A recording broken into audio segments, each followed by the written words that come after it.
Hello and welcome you guys to the final class of Environment for Prelims 2026. In this class, we're going to cover a lot of things that ideally I should not be covering. तो देखो मुझे क्या लगा था कि pollution का जो थोड़ा सा पार्ट हमारा बचा है, क्या क्या पार्ट बचा है, कुछ एयर पोल्यूशन के एक दो मेजर्स, वाटर पोल्यूशन और जो छोटे छोटे बाकी पोल्यूशन है. I thought that that is something that you could also read by yourself, but a lot of you had requested and हमने last class में discuss भी किया था that I should record it, at least go through the material once with you, ताकि आप ये material समझ सकें and it is easier for you to read this material. Now please understand, ultimately ये जो मटेरियल है इसमें बहुत कुछ समझाने का नहीं है, right. All I can do is make it easier for you to read the material, but material आपको पढ़ना है. It is written in a very structured manner, colour coded and it is sub topic wise, तो आपको पढ़ना है और इससे question आते हैं. But like we have seen even in our PYQ discussions that questions from pollution are generally difficult. तो आज की क्लास में हम क्या करने वाले हैं, आज की क्लास में we are going to take a look at whatever remaining parts are there, और उन सबको हम डिटेल में पढ़ेंगे और हम समझेंगे उनका जो लॉजिक है, उनके बिहाइंड की जो अंडरस्टैंडिंग है वो हम पढ़ेंगे. Of course I will not read the material line by line with you. I am sure that you guys are smart enough to do that. It's just that उसकी अगर मैं आपको एक एक्सप्लेनेशन दे दूंगा, जैसे हमने स्टबल बर्निंग के लिए किया था या सोलर एनर्जी के लिए किया था या न्यूक्लियर एनर्जी के लिए किया था, it becomes very easy for you to read that material. तो आज कुछ पार्ट हमारा एयर पोल्यूशन का बचा था, तो स्टार्ट करते हैं हम एयर पोल्यूशन से and then we'll move on to other parts of pollution, right? So first let's talk of air pollution. अब air pollution की हम almost सारी बातें कर चुके हैं other than Indian measures to protect from air pollution, कि इंडिया क्या क्या कर रहा है, इंडिया को प्रोटेक्ट करने के लिए गवर्नमेंट क्या क्या कर रही है एयर पोल्यूशन रोकने के लिए. तो देखो यहाँ पर क्या हो सकता है, rather than trying to read the material directly, जैसे आपका जो मटेरियल है यहाँ पे एयर पोल्यूशन का, आप यहाँ से देखोगे it starts from discussion on CAQM. अब रादर देन आप सोचो कि यार अब मैं मटेरियल यहाँ से पढ़ना स्टार्ट करूंगा, अच्छा पहले CAQM है फिर इसको रटूंगा, फिर ग्रैप है फिर इसको रटूंगा. मैं बस आपको बता रहा हूँ कि ये लेक्चर अगर आप देख रहे हो तो उसका फायदा ये है कि मैं आपको बता सकता हूँ इसको पढ़ना बेटर कैसे है. There is a logic that you have to apply here, right. Logic यहाँ पर क्या है, लॉजिक सीधी सी बात है यार, आपको पता है इंडिया में एक एयर पोल्यूशन की प्रॉब्लम है, ठीक है. अब अगर एक एयर पोल्यूशन की प्रॉब्लम है तो आप खुद को गवर्नमेंट की पोजिशन पे इमेजिन करो. आप गवर्नमेंट की पोजीशन पे हो, खुद को इमेजिन करो कि यार अब आप क्या करना चाहोगे. तो आप कहोगे यार पहले ना एक स्टैंडर्ड सेट करते हैं. Let us set a standard कि अगर एयर पोल्यूशन है तो this is the standard to which I want my cities to agree to, कि मेरी जो सिटीज हैं, मेरे जो अर्बन एरियाज हैं, उसमें हर पोल्यूटेंट का लेवल इतना होना चाहिए.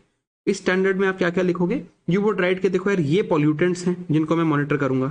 तो for example you can write कि किसी भी सिटी में सल्फर डाइऑक्साइड का level should not be more than 10 milligrams. आप इस टाइप का कुछ लिख सकते हो, राइट. तो पहले आप एक स्टैंडर्ड सेट करोगे कि यार ये स्टैंडर्ड है और pollutants in areas of India should not breach this standard. तो आपने एक वो बना दिया कि इसके ऊपर कोई जा रहा है तो मैं कहूंगा पोल्यूटेड है, इसके नीचे है तो ठीक है. So firstly you made a standard.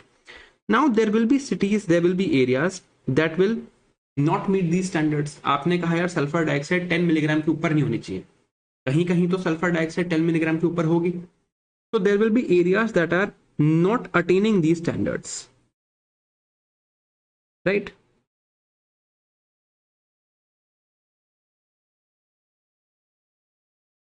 areas that are not attaining these standards, understood. Now if there is something that is not attaining these standards, in standards को आप attain नहीं कर पा रहे हो, then what? देन गवर्नमेंट कहेगी कि यार अच्छा ये जो नॉट अटेनिंग स्टैंडर्ड्स वाले एरियाज है ना, इनके लिए हम एक प्रोग्राम बनाते हैं या कोई स्कीम बनाते हैं.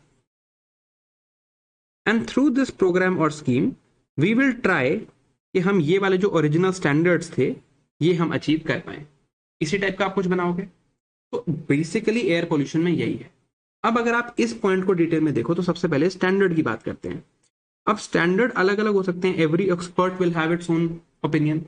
जैसे आपने देखा है कि पावर्टी मेजर करने के लिए अलग अलग स्टैंडर्ड्स हैं, या किसी भी चीज को मेजर करने के लिए कि पोल्यूटेड है या नहीं है. मैं कहूँ 10 मिलीग्राम बहुत ज्यादा है, आप कहो शायद 5 मिलीग्राम भी बहुत ज्यादा है. तो there are other measures for that, right. तो अगर हम स्टैंडर्ड की बात करें तो हमें 2-3 स्टैंडर्ड्स देखने हैं. सबसे पहले there is something called national ambient air quality standards, ठीक है. देन WHO के खुद के स्टैंडर्ड्स हैं. There is another standard called air quality index, right. इन तीनों को हमें देखना है, this is given in the document. अब हम देखते हैं, आपको पता चल रहा है कि यार there are some cities that are not attaining the standards. अब आपको कैसे पता चला, कि सिटीज ने स्टैंडर्ड्स अचीव नहीं किए हैं, आप कोई सर्वे कंडक्ट करोगे, है ना, कुछ मॉनिटरिंग करोगे तो आपको पता चलेगा.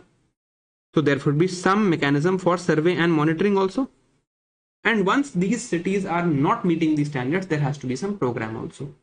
तो ये जो सर्वे है, इसमें से एक सर्वे का नाम है स्वच्छ वायु सर्वेक्षण.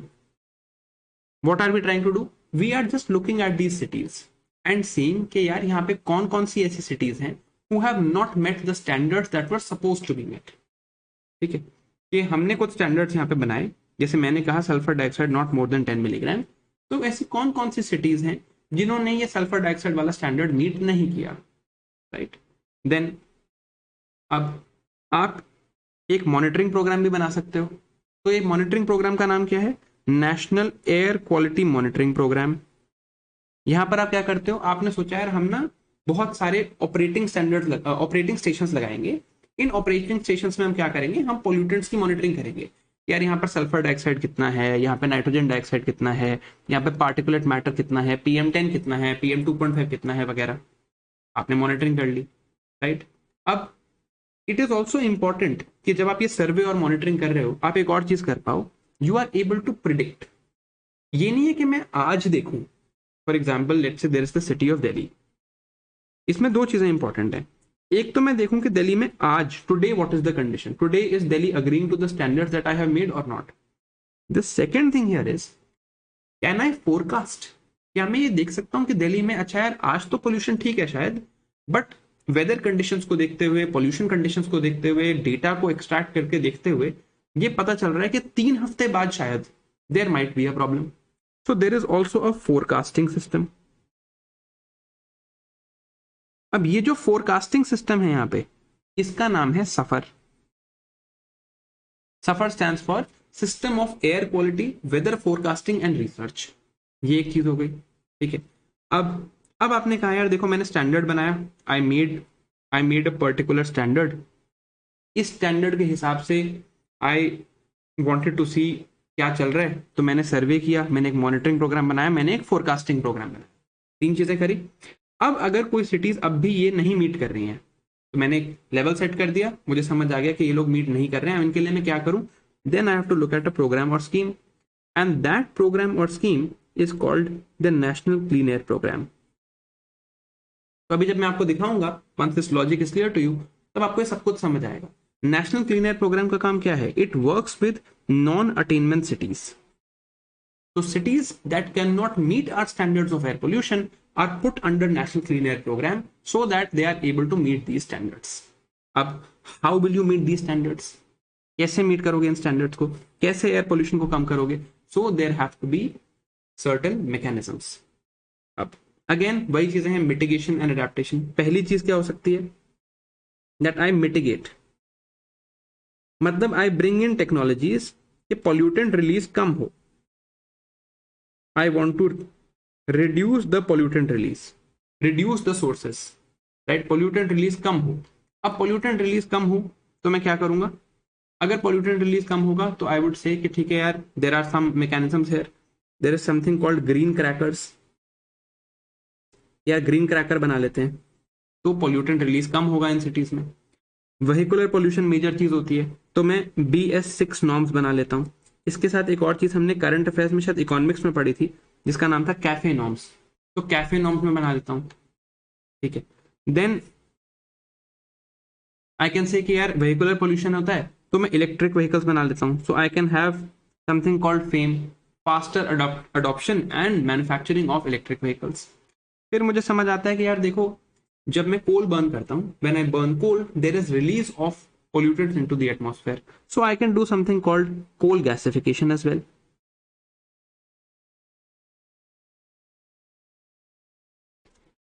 ताकि pollutants कम रिलीज हो, राइट.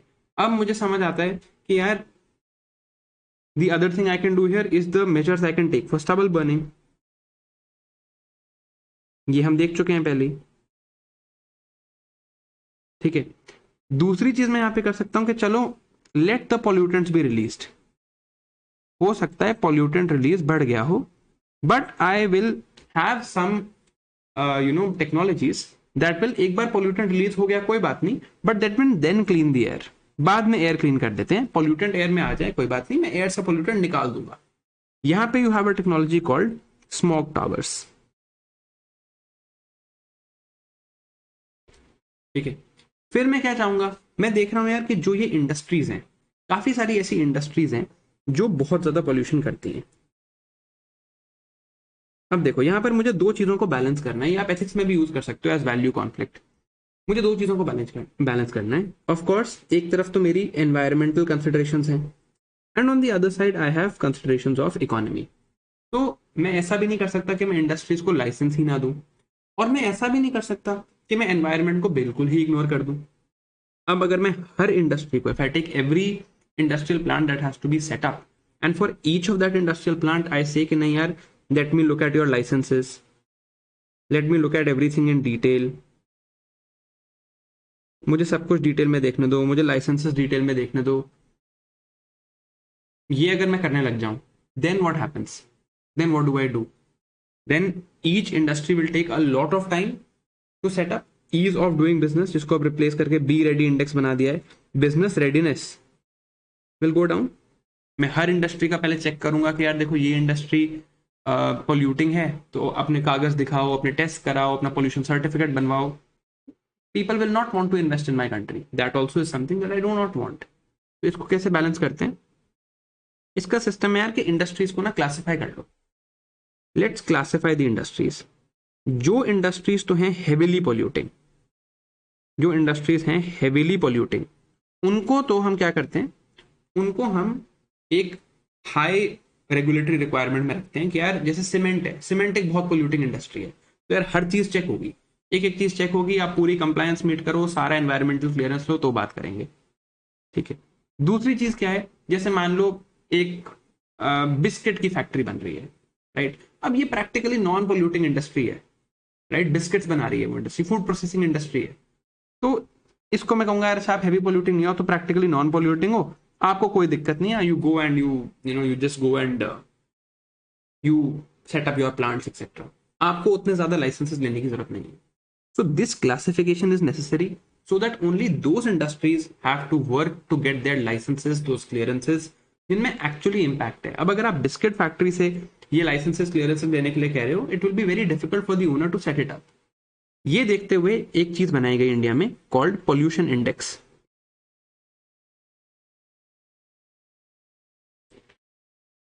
पोल्यूशन इंडेक्स में क्या बोला गया, ये कहा गया कि देखो यार, हम इंडस्ट्रीज को क्लासिफाई करेंगे as critically polluting, severely polluting, moderately polluting etcetera etcetera, और उस बेसिस पे हम डिसाइड कर लेंगे। ठीक है, अब मिटिगेशन में पोल्यूटेंट कम करने की एक और बात यहाँ पे हमें पढ़नी है, which is called sustainable aviation fuel. अब ये इंपॉर्टेंट है, ये करंट अफेयर्स में भी आएगा इस साल, तो मैं आपको अभी यहाँ पे बेसिक बता देता हूँ, फिर करंट अफेयर्स में डिटेल में देखेंगे।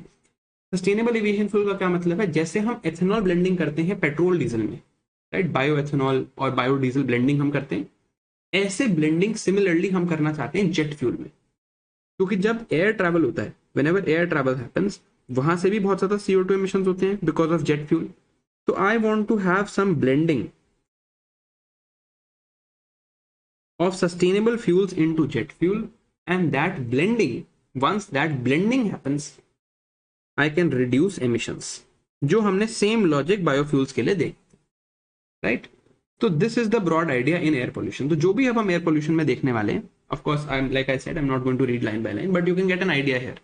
एयर पोल्यूशन में हम क्या देखने वाले हैं, हम देखने वाले हैं कि यार पहले तो एक स्टैंडर्ड सेट करना जरूरी है। स्टैंडर्ड किस तरह के सेट हो सकते हैं, 3 स्टैंडर्ड्स हैं, एक NAAQS है, एक वर्ल्ड हेल्थ ऑर्गेनाइजेशन के स्टैंडर्ड्स हैं, एक AQI है।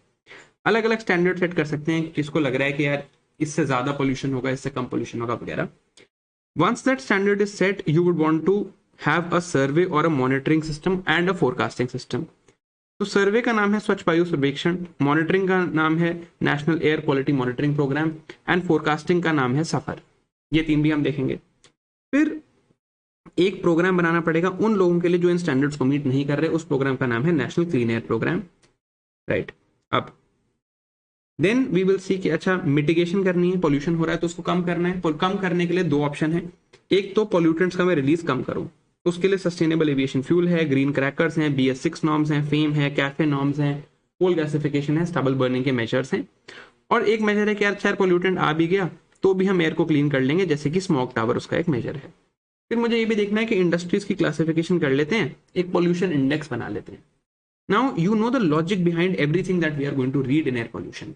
Now let me talk to you about इन चीजों में, जब आप पढ़ोगे इनको, मैं साथ में भी पढ़ सकते हैं, इसमें क्या क्या इंपॉर्टेंट है, कहां से एमसीक्यू आ सकता है। I have told you multiple times during environment के डॉक्यूमेंट को कैसे पढ़ना होता है। अब आप समझो यार कि एमसीक्यू इन यहाँ पर कहाँ कहाँ से आ सकता है। अगर मुझे इसको देखना हो और मैं जानना चाहूँ कि यार एमसीक्यू कहाँ से आएगा, तो पहले तो मैं इन स्टैंडर्ड्स को देखूँ। मैं कहूंगा यार यहाँ पे एमसीक्यू इन चीजों से आ सकता है कि AQI में कौन कौन सी गैसेज हैं। ऐसा PYQ हमने देखा था अपनी लास्ट क्लास में। NAAQS में कौन कौन सी गैसेज हैं। WHO के एयर क्वालिटी लेवल्स क्या हैं, क्या वो अलाउ करता है। ये तीनों टाइप के एमसीक्यू हम देख चुके हैं। तो स्टैंडर्ड्स में तो which gases are included and who has made the standard. ठीक है। अब हम बात करेंगे इस सर्वे की, इस मॉनिटरिंग की, इस फोरकास्टिंग की। अगर हम इसकी बात करें तो यहां पर क्या पूछा जा सकता है एमसीक्यू में। Firstly, who is doing it. MCQ के लिए इंपॉर्टेंट पॉइंट है हु इज डूइंग इट। अब सफर जो है वो आपको लगेगा कि यार एयर एयर पोल्यूशन की ये फोरकास्टिंग है, तो ऑब्वियसली मिनिस्ट्री ऑफ एनवायरमेंट ही करती होगी, बट नहीं करती ministry of environment. This is where we get caught in MCQs. तो who is doing it, how frequently does it happen and what is its impact, यहाँ पे एमसीक्यू आ सकते हैं। अच्छा, फिर प्रोग्राम में तो आपको पता ही है, प्रोग्राम इंपॉर्टेंट होता है, कौन इंप्लीमेंट कर रहा है, फंडिंग कहाँ से आ रही है, वगैरह वगैरह। ठीक है। फिर मिटिगेशन के ये जो मेजर्स हैं, ये जो साइंटिफिक मेजर्स ऑफ मिटिगेशन है, इन पे एमसीक्यू जनरली टेक्नोलॉजी बेस्ड आता है, ये भी हम देख सकते हैं। ठीक है। और ये पोल्यूशन इंडेक्स एक थोड़ी सी नई चीज है, तो इस पे एमसीक्यू आने के चांस कैसे हैं कि जनरली कौन सी इंडस्ट्री कहाँ है, क्या इसका आइडिया है। And again one pertinent question, who is doing it, कौन बना रहा है इसको। ठीक है। अब एक और चीज यहाँ पर जो हमारी रह गई डिस्कशन करने में, वो है Delhi and NCR. Delhi NCR में मेजर प्रॉब्लम है। अब आप गवर्नमेंट में हो, आपने देखा दिल्ली एनसीआर में मेजर प्रॉब्लम है, तो आप क्या बोलोगे। आप कहोगे यार कि एक यहाँ भी अलग बॉडी बनाते हैं और एक एक्शन प्लान बनाते हैं। तो इस बॉडी का नाम है commission for air quality management और ये एक्शन प्लान का नाम है ग्रेडेड रिस्पॉन्स एक्शन प्लान। अब इस बार AQI बहुत न्यूज में रहा है, तो इससे एमसीक्यू आने के चांसेस काफी ज्यादा हैं कि commission for air quality management क्या करता है और ग्रैप कैसे इंप्लीमेंट होता है। ठीक है। ये है हमारा एयर पोल्यूशन का रिमेनिंग पार्ट। अब अगर मैं देखूं तो आपके लिए डॉक्यूमेंट पढ़ना शुड बी चाइल्ड्स प्ले। अब मैं आपके साथ थोड़ा देख लेता हूं। पहले बात करते हैं commission for air quality management की। अब यार ये जो commission for air quality management है, 1 सेकेंड, इसमें हमें क्या देखना है कि अच्छा स्टैट्यूटरी बॉडी है, एक्ट का नाम देखना है। फिर चेयरपर्सन कौन है, ये चीज हमारे लिए इंपॉर्टेंट है। डायरेक्शंस कहाँ जाती हैं, नेशनल ग्रीन ट्राइब्यूनल के पास जाती हैं और ग्रैप से रिलेटेड है। ये 4 चीजें हमारे लिए इंपॉर्टेंट है। फिर ग्रैप में एक्शन प्लान है दिल्ली एनसीआर के लिए, 4 स्टेजेस हैं। तो पहली चीज तो ये इंपॉर्टेंट है कि 4 स्टेजेस हैं। फिर हमें क्या देखना है कि कौन सी एक्ट के अंडर है, CAQM इसको इंप्लीमेंट करता है। ठीक है। और इसके कुछ स्टेजेस हैं, ये आपने देखा ही होगा, जब ज्यादा सिवियर हो जाता है वगैरह तो हम क्या करते हैं, हम फिर ऑड इवन स्कीम वगैरह भी करने लग जाते हैं। और ये चलता है AQI पे, which is one of the standards that we know about. ठीक है। फिर हमने बात करी नेशनल क्लीन एयर प्रोग्राम की। ये प्रोग्राम है तो इसको पहले नहीं पढ़ते, पहले स्टैंडर्ड्स पढ़ लेते हैं। एक है national ambient air quality standards. किसने डेवलप किए हैं, CPCB ने। ये किस पे एप्लीकेबल है, पूरी कंट्री पे एप्लीकेबल है। और इसमें कौन कौन सी गैसेस या कौन कौन सी चीजें, कौन कौन से पोल्यूटेंट्स देखे जाते हैं, तो 12 पोल्यूटेंट देखे जाते हैं। These are the actual ambient air quality standards. ठीक है। इन्होंने देखो क्या क्या बताया हुआ है कि सल्फर डाइऑक्साइड का लेवल कितना होना चाहिए, नाइट्रोजन डाइऑक्साइड का लेवल कितना होना चाहिए, ये बात यहाँ बता रखी है। 12 पॉल्यूटेंट्स हैं। अब ये 12 हमें याद करने हैं, 12 के 12 याद करने हैं। तो इसके लिए यहाँ पर एक निमोनिक दिया हुआ है, PM, prime minister publishes on NSC, National Security Council, that we need to ban Bangladesh। अगर आपको मेरे निमोनिक अच्छे ना लगे तो please find a different way. ये मेरे पुराने निमोनिक्स हैं जो मैंने बनाए थे अपने टाइम पे, बट अगेन ये कोई बहुत अच्छा निमोनिक नहीं है, मुझे बस याद रह जाता था इससे। You can find a different mnemonic, याद होना चाहिए यार, निमोनिक से फर्क नहीं पड़ता। PM से क्या याद करोगे आप, PM 2.5 और PM 10। ठीक है। पब्लिश, अब अगर आप थोड़े से साइंटिफिक बैकग्राउंड से हो तो आपको पता होगा कि पीबी ये जो सिंबल है ये लेड का सिंबल है, ठीक है। Pb is plumbus, plumbus is Latin word for lead. जैसे आपने देखा होगा गोल्ड का जो सिंबल होता है वो एयू होता है, AU is aurum, aurum is symbol for gold. S N is symbol for tin, S N होता है स्टैनस। तो these are these are Latin words जो पीरियोडिक टेबल केमिस्ट्री में हम देखते थे। जैसे H is symbol for hydrogen, O is symbol for oxygen, PB is symbol for lead. तो पीबी से यहां से बनाया हुआ है पब्लिशर्स। देन है ऑन, राइट। ऑन से आपको दोनों वर्ड याद करने हैं, ओ से ओजोन और एन से NO2। PM publishes on NSC, national security council. So N से NH3, NH3 is ammonia, S से SO2 यानी कि सल्फर डाइऑक्साइड, एंड सी से CO। अब ये सबसे इंपॉर्टेंट चीज है, ये मत भूल जाना, कार्बन डाइऑक्साइड काउंट नहीं कर रहे हैं, कार्बन मोनोऑक्साइड काउंट कर रहे हैं। कार्बन डाइऑक्साइड इज, हमने पढ़ चुके हैं हम ये एक क्वांटिटेटिव पोल्यूटेंट है, क्वालिटेटिव पोल्यूटेंट नहीं है। याद करो आप, हम भी क्वांटिटेटिव क्वालिटेटिव का डिफरेंस पढ़ चुके हैं। कार्बन डाइऑक्साइड तो लोग एमिट करते हैं यार, मैं भी कार्बन डाइऑक्साइड एमिट कर रहा हूँ, तो क्या am I causing pollution? Maybe not, but carbon monoxide तो डेंजरस है ह्यूमंस के लिए। हमने देखा है यहाँ पे कार्बोक्सी हीमोग्लोबिन बन जाता है, right. We read about carboxyhaemoglobin. तो ये जो कार्बोक्सी हीमोग्लोबिन बन जाता है जो डेंजरस होता है ह्यूमंस के लिए, this is something that matters, ठीक है। तो कार्बन मोनोऑक्साइड मेजर कर रहे हैं, ठीक है। देन बैन, बैन इज, आप यहां से कर सकते हो बेंजीन, देन आर्सेनिक, देन निकल। बेंजीन हमने पढ़ा है, आर्सेनिक हमने पढ़ा है, निकल हमने पढ़ा है। आर्सेनिक के बारे में पढ़ा है, बेंजीन पे तो हमने PYQ भी देखा है। तो बेंजीन, आर्सेनिक और nickel, right. And ultimately Bangladesh, Bangladesh है बेंजोपायरीन। तो ये 12 हैं, यहाँ पे देख लो, sulphur dioxide, nitrogen dioxide, PM10, PM2.5, ozone, lead, carbon monoxide, ammonia, benzene, benzopyrene, arsenic and nickel. These 12 we have to remember. And how do we remember? Prime Minister publishes on National Security Council that we have to ban Bangladesh. ठीक है, आप you can find a different mnemonic. This is just the mnemonic I use. Now there are 12 pollutants here. इन 12 के कुछ levels इन्होंने दिए हुए हैं, तो लेवल सबके निकल रहे हैं, ठीक है। लेवल्स दिए हुए हैं इन्होंने 12 पोल्यूटेंट्स के। ये 12 पोल्यूटेंट्स हमें याद होने चाहिए कि NAAQS CPCB ने डेवलप किया है और उसमें ये 12 पोल्यूटेंट्स हैं, ठीक है। डन। अच्छा, फिर WHO की सिमिलर एयर क्वालिटी गाइडलाइंस हैं। अब ये 2021 में रिवाइज हुई थी, ठीक है, इसलिए इन पे 2022 में क्वेश्चन आया था। इसमें अगेन यू कैन लुक कि इसमें क्या क्या है, ये आपको याद करना है। These are the pollutants here, ठीक है। तो यहाँ पर लेड नहीं है, तो अगर आप देखो यहाँ पे PM तो है, पब्लिश वाला लेड नहीं है, जो हमने पब्लिश देखा था। There is no guideline for lead, at least जो यहाँ एयर क्वालिटी गाइडलाइन में लिखा है, ठीक है। Then there is on, and there is on में ओजोन और नाइट्रोजन डाइऑक्साइड है, and then SC is there, ammonia नहीं है, NH3 नहीं है, ठीक है। ऐसे याद कर सकते हो, कनेक्ट करके तो कर लेते हैं कि यार अच्छा ये सारी चीजें हैं जो WHO जिस पे देता है। और तीसरा स्टैंडर्ड है हमारा AQI। अब AQI किसने लॉन्च किया? MOEFCC ने, CPCB ने किया था NAAQS, MOEFCC ने किया AQI। ये चीजें याद रखनी है।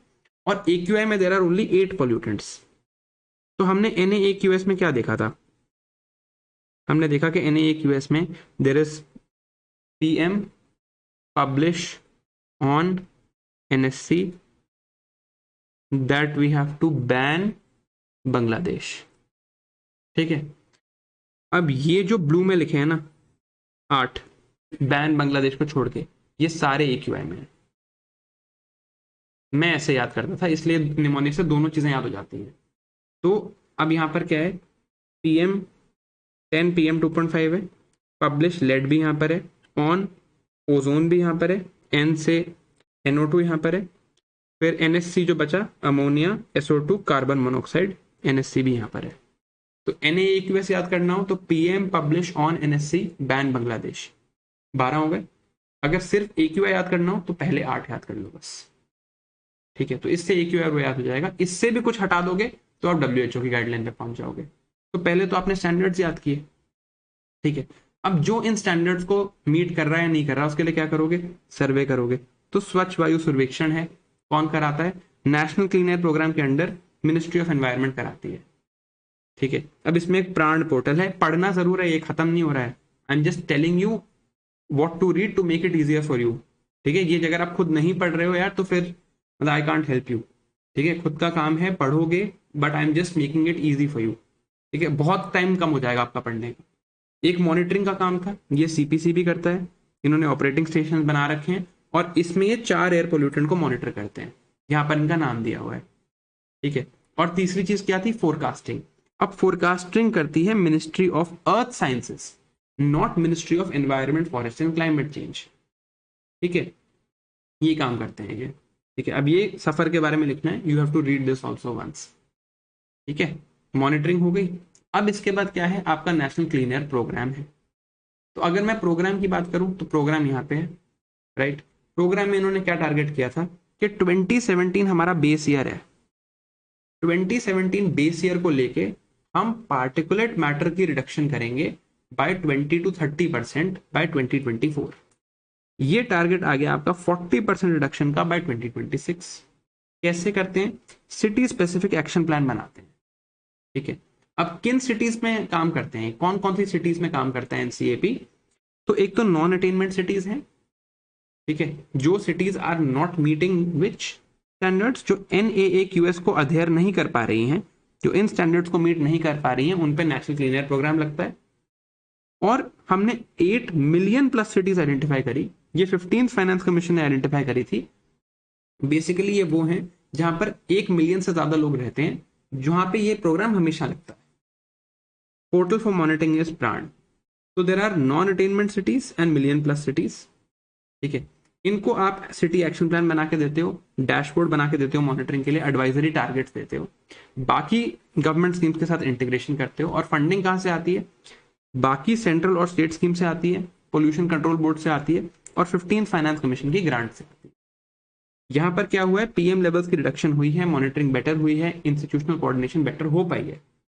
This thing has happened, but इसका क्रिटिसिज्म भी है कि इसके टारगेट्स जो है वो नॉन बाइंडिंग है, और इसका मेन जो फोकस है वो पार्टिकुलेट मैटर पे है, बट बाकी पोल्यूटेंट्स पे उतना फोकस नहीं है। देन डेटा की इनकंसिस्टेंसी है, एंड ये लाइन इंपॉर्टेंट है, focus on cities not on airsheds. Air shed होता है कि आप मान लो this is Gurgaon, this is Delhi and this is Noida. आप दिल्ली की अलग, नोएडा की अलग और गुड़गांव का अलग प्लान नहीं बना सकते। जैसे वाटर शेड होता है, area where water is common in that region, water drains from a common point. Similarly यहाँ की सारी एयर एक्चुअली तो कनेक्टेड है, तो आपको तीनों का मिलकर प्लान बनाना चाहिए, सिटी वाइज नहीं जाना चाहिए। ये एक क्रिटिसिज्म है, मेंस के लिए इंपॉर्टेंट है, बट हाँ आपको पता होना चाहिए। तो अब हमने प्रोग्राम देख लिया। अब अगर हम प्रोग्राम देखें तो और क्या क्या रहता है भाई, यहाँ पे WHO की गाइडलाइंस हमने देख ली, AQI हमने देख लिया, अब रहते हैं मेजर्स। तो पहला मेजर है स्मॉग टावर। स्मॉग टावर क्या है कि पोल्यूटेड एयर है, मैं polluted air, I will take the polluted air out from the atmosphere and release clean air back into the atmosphere. Basically एक आउटडोर एयर प्यूरिफायर है। फिर green crackers क्या है, एनवायरमेंटली फ्रेंडली क्रैकर्स हैं। अब किसने डेवलप किए हैं ये इंपॉर्टेंट है। ठीक है, और इनके नाम इंपॉर्टेंट है। देन BS6 नॉर्म्स, ये नॉर्म्स क्या हैं, ये व्हीकल की पोल्यूशन रिडक्शन की नॉर्म्स हैं। यार ये सारे पोल्यूटेंट्स आप बढ़ा नहीं सकते, सल्फर पे कंटेंट होना है वगैरह वगैरह। ठीक है, so these are fuel norms for vehicles, right. अब we have FAME scheme. FAME क्या है कि we want people to implement and adopt electric vehicles. तो कौन रन कर रहा है, मिनिस्ट्री ऑफ हेवी इंडस्ट्रीज। यहां पे क्वेश्चन में फंसते हैं हम। ठीक है, coal gasification we have already read. मैं कोल गैसिफिकेशन करूंगा तो क्या होगा, जो सल्फर है वो हट जाएगा and I will get CO and H2S fuel. ठीक है, देन पोल्यूशन इंडेक्स है, किसने बनाया, MOEFCC ने। क्या किया कि यार 100 का एक स्कोर देंगे हर इंडस्ट्री को और उसको 4 कैटेगरी में बांटेंगे, रेड, ऑरेंज, ग्रीन और व्हाइट। ठीक है, फिर बात करी हमने सस्टेनेबल एविएशन फ्यूल की। अब ये थोड़ा इंपॉर्टेंट है, ये क्या है, वेस्ट डिराइव्ड एविएशन फ्यूल है या रिन्यूएबल एविएशन फ्यूल है। जैसे हमने वहां पर, ऑल्दो हम ये करंट अफेयर्स में डिटेल में देखने वाले हैं, तो आई am not going into detail here, but the point is हमने वहां क्या करा था, बायोडीजल में क्या बोला था, we said that look at see, biodiesel में जो भी वेस्ट है, एग्रीकल्चरल वेस्ट है, उस एग्रीकल्चरल वेस्ट से I will make ethanol and use this ethanol, specially sugar cane waste से I will blend it into petrol. Similar thing I am doing for sustainable aviation fuel. मैं क्या कह रहा हूं कि जो एग्रीकल्चरल रेसिड्यूज हैं,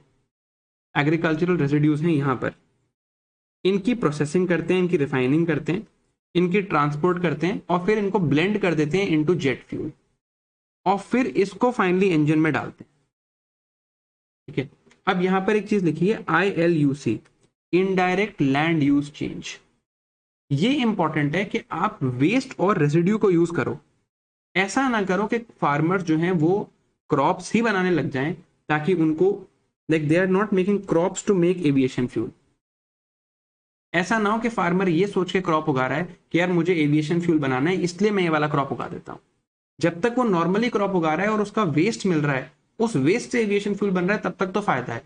बट अगर वो डेडिकेटेड एनर्जी क्रॉप्स बनाने लग जाएगा तो वही फूड वर्सेस फ्यूल डिबेट आ जाएगी, लैंड कन्वर्जन होगा, बायोडाइवर्सिटी का लॉस होगा. Right, so it is better if you do it from waste. यहां उसके एग्जाम्पल लिखे हैं. अब ये क्यों इंपॉर्टेंट है इस साल, there is a scheme called CORSIA. ठीक है, CORSIA is a scheme that is run by the International Civil Aviation Organization. CORSIA का फुल फॉर्म है Carbon Offsetting Reduction Scheme for International Aviation, CORSIA. ये हम current affairs में देखने वाले हैं. इसके under Indian airlines will start having targets for emissions reductions from 2027. Current affairs में बात करेंगे. उसके लिए सस्टेनेबल एविएशन फ्यूल इंपॉर्टेंट है. अब there is an idea of drop in certification. Drop in का मतलब होता है कि ऊपर से लाया बस और डाल दिया.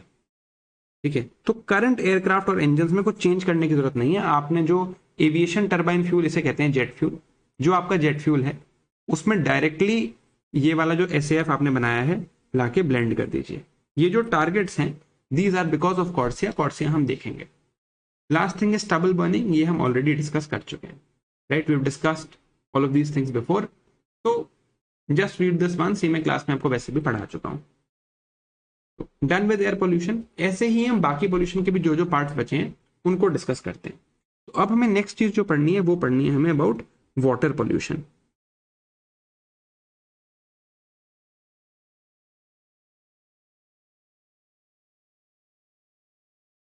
All right, let us now continue our discussion of water pollution. पहले एक बार इंडेक्स देख लेते हैं. एयर पोल्यूशन हमने देख लिया, अब वाटर देखते हैं. तो हमारे इंडेक्स को अगर हम देखें तो सबसे पहले यहाँ पर कुछ टाइप्स ऑफ सोर्सेज हैं. बहुत सिंपल चीज़ है, यहाँ पर आपको बस पता होना चाहिए पॉइंट सोर्सेज और नॉन पॉइंट सोर्सेज में फ़र्क क्या है. Then we look at measurement of water pollution. यहाँ पर कुछ कॉन्सेप्ट्स आएंगे. Concepts that you see here will be somewhere around faecal coliform count क्या होता है, COD, BOD etcetera. Then there is a discussion on causes of water pollution. अब ये जो पार्ट है यार, इसको हमें ब्रॉडली पढ़ना होता है. There is not a lot of detail required here. Broadly you have to read कि अच्छा इंडस्ट्रियल वेस्ट से क्या पोल्यूशन होती है, रेडियो एक्टिव पोल्यूशन क्या होता है वगैरह. फिर जब आप यहाँ ground water and drinking water का कंटामिनेशन पढ़ते हो तो यहाँ पर क्या इंपॉर्टेंट होता है, जैसे नाइट्रेट से होती है एक disease called blue baby syndrome, या आर्सेनिक से एक डिजीज़ होती है कॉल्ड ब्लैक फुट, या फ्लोराइड से एक डिजीज़ होती है जो डेंटल फ्लोरोसिस होती है. बेसिकली आपके दांत खराब हो जाते हैं तो डेंटल डिजीजेज होती हैं. इस टाइप के MCQs बन सकते हैं. और ये भी एक MCQ आ चुका है कि कौन कौन से ऐसे पोल्यूटेंट्स हैं जो ग्राउंड वाटर में मिलते हैं जनरली. ठीक है, then we will come to sewage water. फिर ऑयल स्पिल्स. तो ऑयल स्पिल्स में ऑफ कोर्स इसका इम्पैक्ट क्या होगा. Once you read about the impact you also have to read about how to contain them. Contain करने के लिए कुछ फिजिकल मेथड्स हैं, कुछ बायोलॉजिकल मेथड्स हैं, ये हम देखेंगे. फिर हम बात करेंगे मरीन प्लास्टिक पोल्यूशन की. राइट, तो मरीन प्लास्टिक पोल्यूशन की अगर हम बात करेंगे so there will be something called great Pacific garbage patch. It is in of course the Pacific ocean जहाँ पर बहुत ज़्यादा पोल्यूशन हो चुका है. Then we come to eutrophication and ageing of lakes. अब ये जो यूट्रोफिकेशन वाला पार्ट है, eutrophication is a concept that we have to understand. और इसी से लिंक्ड एक कॉन्सेप्ट होता है कॉल्ड एल्गल ब्लूम. अब एल्गे में देर आर फाइटोप्लैंक्टन, तो फाइटोप्लैंक्टन हम डिटेल में पढ़ते हैं. Right, then harmful algal blooms हम पढ़ेंगे. और इसमें होता है red tide, green tide, blue tide. ये चीज़ें क्या क्या होती हैं ये हम समझेंगे. Then we read something called bioluminescence. Slightly related term है to blue tide, that is what we'll see. Oh, forgive me, 1 second. इसके बाद we would have seen broadly, जैसे पहले हमने pollutants देखे, फिर हमने impacts of pollution देखा. इम्पैक्ट देखने के बाद हम इसकी एक रिमूवल प्रोसेस देखेंगे, जैसे बायो रेमिडिएशन या फाइटो रेमिडिएशन, सीवेज ट्रीटमेंट. फिर हम ट्रीटमेंट और रिमूवल प्रोसेसेस देखेंगे कि कैसे ट्रीट किया जा सकता है वाटर को. बायो टॉयलेट्स को देखेंगे जैसे. Then we look at Indian initiatives. तो इनिशिएटिव्स की बात करें तो सबसे इंपॉर्टेंट इनिशिएटिव तो नमामि गंगे प्रोग्राम है. Then there are some measures for marine pollution. So there are some conventions like London Convention, Ballast Water Convention, Bunker Convention, etc. And then we'll see High Seas Treaty that deals with biodiversity beyond national jurisdiction areas. ठीक है, तो ये सारी चीज़ें हम यहाँ पर आज कंसिडर करने वाले हैं इन वाटर पोल्यूशन. तो कंटिन्यू करते हैं, सिमिलर मैनर में जाएंगे. That I will be explaining these things to you here. आप डॉक्यूमेंट सामने खोल के रख सकते हैं. जिस ऑर्डर में आपका डॉक्यूमेंट है उसी ऑर्डर में मैं आपको चीज़ें एक्सप्लेन कर रहा हूँ. जहाँ जहाँ एक्सप्लेनेशन की जरूरत है आई एम टेलिंग यू, और जहाँ जहाँ मुझे लगता है आप ये खुद से पढ़ सकते हैं, इसमें कुछ खास नहीं है, I just mention it to you. ठीक है, डॉक्यूमेंट्स आपने खोल के रखना, डॉक्यूमेंट ऑलरेडी अपलोडेड है, साथ साथ पढ़ लो. Watch this. Ideal way to do this would be कि जो भी मैं आपको समझाऊँ, जब 4-5 पेज हो जाएं, पॉज करो वीडियो, वो वाला पार्ट पढ़ लो, देन मूव ऑन. तो आपका साथ साथ ही खत्म हो जाएगा, एक दिन में ही आप इसको खत्म कर लोगे. ठीक है, तो सबसे पहले देखते हैं वाटर पोल्यूशन में टाइप्स ऑफ सोर्सेज का मतलब. अब ये सोर्सेज क्या हैं? सोर्सेज बेसिकली मीन्स कि वाटर पोल्यूशन कहाँ से आ रहा है, राइट. तो दो तरह के सोर्सेज होते हैं. One is point sources and one is non point sources.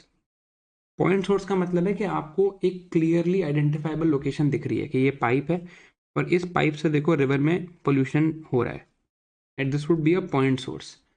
Non point source होता है डिफ्यूज, कि ये रिवर फ्लो कर रही है, यहाँ पर कुछ फार्म्स हैं और हाँ यहाँ से ऐसे स्ट्रीम्स आके ऐसे जा रही हैं. तो आप बोल नहीं सकते कि ये एक पॉइंट है या एक जगह है, right. It is like a run off in river, it is spread out. जब स्प्रेड आउट पोल्यूशन होता है that is what we call as non point source. now obviously point sources are easier to manage but non point sources are much more difficult to control because pollution जो है वो spread out होता है. ठीक है, now sources देखने के बाद जो इंपॉर्टेंट चीज़ है वो ये है, how do we measure pollution. जैसे एयर पोल्यूशन को मेजर करने के लिए हमारे पास AQI था, NAAQS था, स्टैंडर्ड्स थे. तो यहाँ पर वो स्टैंडर्ड साइंटिफिकली कैसे बिल्ड किए जाते हैं ये देखते हैं. तो when it comes to measurement of water pollution we see it in a very peculiar way. देखते हैं हम क्या देखते हैं यहाँ पे. तो वी सी कि यार देखो ये एक वाटर बॉडी है, राइट. इस वाटर बॉडी में कितना पोल्यूटेंट कंटेंट है, राइट. दो तरह का पोल्यूटेंट कंटेंट हो सकता है. पहले मानते हैं कि it is let's say organic content. Organic मतलब कार्बन हाइड्रोजन बेस्ड कंटेंट. इस टाइप का कुछ ऑर्गेनिक पोल्यूटेंट यहाँ पे पड़ा है, लेट्स से ह्यूमन एक्सक्रीटा यहाँ पर पड़ा है. अब मान लो मैं यहाँ पर आऊँ और मैं कहूँ कि मैं बैक्टीरिया यहाँ पर ला रहा हूँ and it is the job of this bacteria to break down all of this organic matter. इस बैक्टीरिया को ये पूरा ऑर्गेनिक मैटर ब्रेक डाउन करना है. ठीक है, अब बैक्टीरिया को अगर ये ऑर्गेनिक मैटर ब्रेक डाउन करना है तो इनको कुछ ऑक्सीजन चाहिए. तो oxygen is not only present in the air, oxygen is also dissolved. कुछ डिजॉल्व्ड ऑक्सीजन भी होती है. Now dissolved oxygen is the oxygen that is dissolved in water. और ये क्यों यूज होती है? This dissolved oxygen is used by the aquatic organisms. जैसे फिश हैं, fish don't breathe oxygen from air, they take oxygen that is dissolved in water. तो एक dissolved oxygen है जो वाटर के अंदर प्रेजेंट है. अब बैक्टीरिया आएंगे और मैंने बोला कि बैक्टीरिया को they have to break down all the organic matter present here. तो ये कितनी डिजॉल्व्ड ऑक्सीजन इनको चाहिए होगी? How much dissolved oxygen will they need to break down all this content? That is what we are counting. Now if a lake, अब imagine करो एक lake है. If there is a lake which has huge amount of organic waste, ज़्यादा organic waste है, तो what will the bacteria need? Bacteria will need high quantity of dissolved oxygen. अगर lake में organic waste कम है तो lake मतलब थोड़ी सी clean lake है, तो यहाँ पर डिजॉल्व्ड ऑक्सीजन बैक्टीरिया को कम चाहिए होगी to break it down completely. This phenomena is called biological oxygen demand. how much oxygen or how much amount of dissolved oxygen is needed by bacteria to break down organic matter present in a water body. और इसको एक specific time मानते हैं कि अच्छा चलो मान लो को 5 days में सारा कुछ ब्रेक डाउन करना है। अब अगर इस लेक में ज़्यादा ऑर्गेनिक कंटेंट है, बहुत ज़्यादा वेस्ट है, तो बैक्टीरिया को बहुत ज़्यादा ऑक्सीजन चाहिए होगी इसको ब्रेक डाउन करने में, और बहुत थोड़ा सा ही वेस्ट है तो बहुत कम टाइम में कर लेंगे। तो this is called biological oxygen demand. अगर बायोलॉजिकल ऑक्सीजन डिमांड ज़्यादा है, this is more, it means the lake is very polluted. अगर बायोलॉजिकल ऑक्सीजन डिमांड कम है, it means the lake is relatively clean. ठीक है। अब प्रॉब्लम ये है कि अगर हम ये यूज़ करें सिर्फ बैक्टीरिया के through, if we are using bacteria to measure this, bacteria can only break down organic matter और mostly they can break down organic matter। तो अगर हम बैक्टीरिया के through biological oxygen demand count कर रहे हैं, we are only looking at the organic pollution in the lake. इसका एक और भी तरीका है, इसका एक और तरीका है कि लेक में जितना भी वेस्ट है, ऑर्गेनिक हो इनऑर्गेनिक हो, जितना भी वेस्ट है, हम कहते हैं लेक में जितना भी वेस्ट होगा ना, इसमें हम कुछ केमिकल्स ऐड करेंगे एंड हम ऑक्सीजन देखेंगे, तो ये सारा वेस्ट जो है ये ऑक्सीडाइज हो जाएगा। ये चीज़ याद रखो, वेस्ट में जितना भी लेक के अंदर वेस्ट है उसमें हम केमिकल्स डालेंगे and we will take some dissolved oxygen and the waste will oxidise. अब अगर वेस्ट ज़्यादा है तो I will need more dissolved oxygen, if waste is less I will need less dissolved oxygen. So the second process through which we measure water pollution is called chemical oxygen demand. Chemical oxygen demand में हम क्या करते हैं, here we are measuring the total amount of oxygen that is required chemically to oxidize all material in the water। ठीक है, चाहे वो biodegradable हो, चाहे वो नॉन बायोडिग्रेडेबल हो, चाहे वो इनऑर्गेनिक कंपाउंड हो, हम सबको काउंट कर रहे हैं। अब क्योंकि यहाँ केमिकल्स के थ्रू करते हैं तो इसको मेजर करना भी आसान है, it is a faster measure. और क्योंकि हम केमिकल्स के थ्रू कर रहे हैं, बैक्टीरिया के थ्रू नहीं कर रहे, it is looking at not only the biodegradable substances but also non biodegradable substances. तो it is a more elaborate measure, ये ज़्यादा इलेबोरेट मेजर है। तो यहाँ पर हमें एक्चुअली 3 कॉन्सेप्ट सीखने की ज़रूरत है। The first concept is dissolved oxygen. This is the amount of oxygen that is dissolved in water. Simple, कितनी ऑक्सीजन वाटर के अंदर डिजॉल्व है। अगर ऑक्सीजन डिजॉल्व्ड इन वाटर कम है, इफ इट इज़ लो, तो ऑब्वियसली यहाँ पर जो एक्वेटिक ऑर्गेनिजम्स हैं उनकी डेथ हो जाएगी। अगर ये हाई है तो अच्छी बात है, एक्वेटिक ऑर्गेनिजम्स जो हैं वो सर्वाइव करेंगे, नहीं तो वो डेथ हो जाएगी उनकी। The second concept is biological oxygen demand. How much dissolved oxygen is needed by bacteria to oxidise all the organic biodegradable waste in the river और इन द वाटर बॉडी।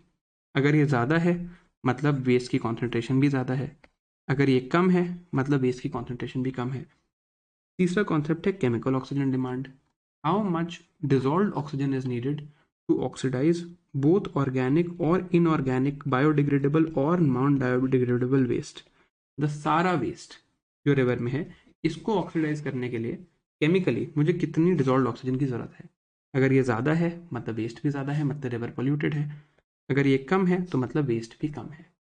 तो these are some of the concepts we have to understand. अब conceptually इसके बाद the thing that we need to see is called, basically we have to see the causes of water pollution कि water pollution क्यों होता है। तो what are the causes, right? Obviously अब यहाँ पर यार बहुत सारी चीज़ें होंगी, they can obviously be industrial causes। तो जो इंडस्ट्रीज हैं they are the ones that are polluting water bodies। अब बहुत सारी ऐसी इंडस्ट्रीज हो सकती हैं, पेपर, पेट्रोलियम वगैरह, जो ये कराती हैं ना। इसमें भी कुछ स्पेसिफिक चीज़ें हैं जो हमें देखनी है, जैसे फॉर एग्जांपल जो हैवी मेटल्स होते हैं, heavy metals pose particular problems for us.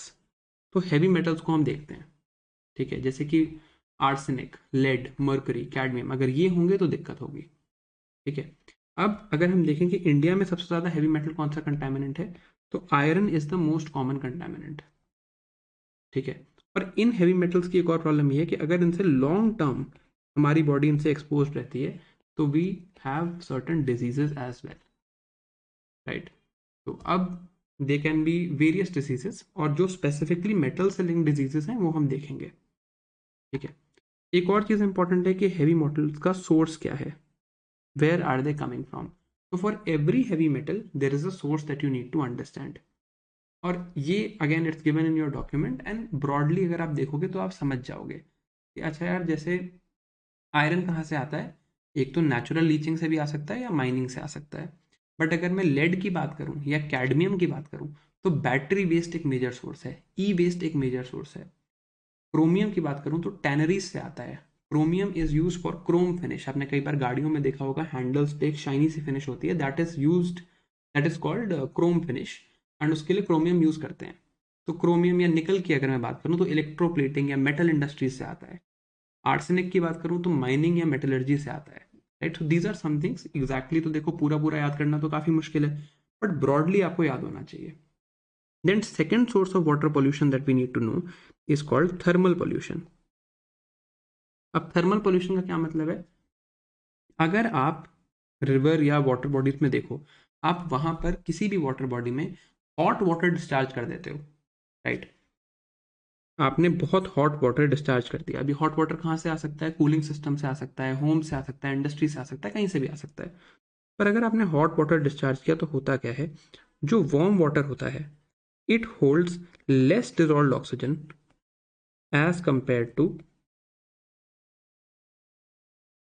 Cold water. तो इससे क्या होगा ना कि अगर आप, if you look at any water body, अब ये एक वाटर बॉडी है, आपने यहाँ पर बहुत सारा हॉट वाटर डिस्चार्ज कर दिया। राइट, तो इसमें जो डिजॉल्व्ड ऑक्सीजन प्रेजेंट थी वो होल्ड करने की कैपेसिटी कम हो जाएगी, और कम डिजॉल्व्ड ऑक्सीजन होगा तो this is very bad for the aquatic life of that particular water body. तो ये है thermal pollution. Then there can be another type of pollution called radiation pollution. जैसे मान लीजिए कोई न्यूक्लियर एक्सीडेंट हो गया, जैसे फुकुशिमा में हुआ था। राइट, इससे क्या होगा कि radio active elements they enter the water system. इसमें भी इंपॉर्टेंट है radio active iodine. Radio active iodine क्या है? ये हमारे थायराइड ग्लैंड को डैमेज करता है। Thyroid gland is present in our neck. अभी आप देखते हैं हम आयोडाइज सॉल्ट लेते हैं, अगर आपके पास आयोडीन की डिफिशियंसी हो जाए तो आपका थायराइड ग्लैंड काम नहीं करता। थायराइड ग्लैंड का काम होता है हमारा मेटाबॉलिज्म अच्छा से रन करना। तो जैसे जिनका थायराइड ग्लैंड कम काम करता है दे आर कॉल्ड हाइपोथायराइड। तो हाइपोथायराइड लोगों में क्या होता है, आप देखोगे वो बहुत फैट होते हैं, because they can not digest things quickly. या कोई हाइपर थायराइड है, hyper means very active gland, जिसका बहुत ज़्यादा एक्टिव है, नॉर्मल से ज़्यादा एक्टिव है, बहुत स्लिम होगा। तो if there is an iodine is the basis of all the hormones that thyroid gland is making।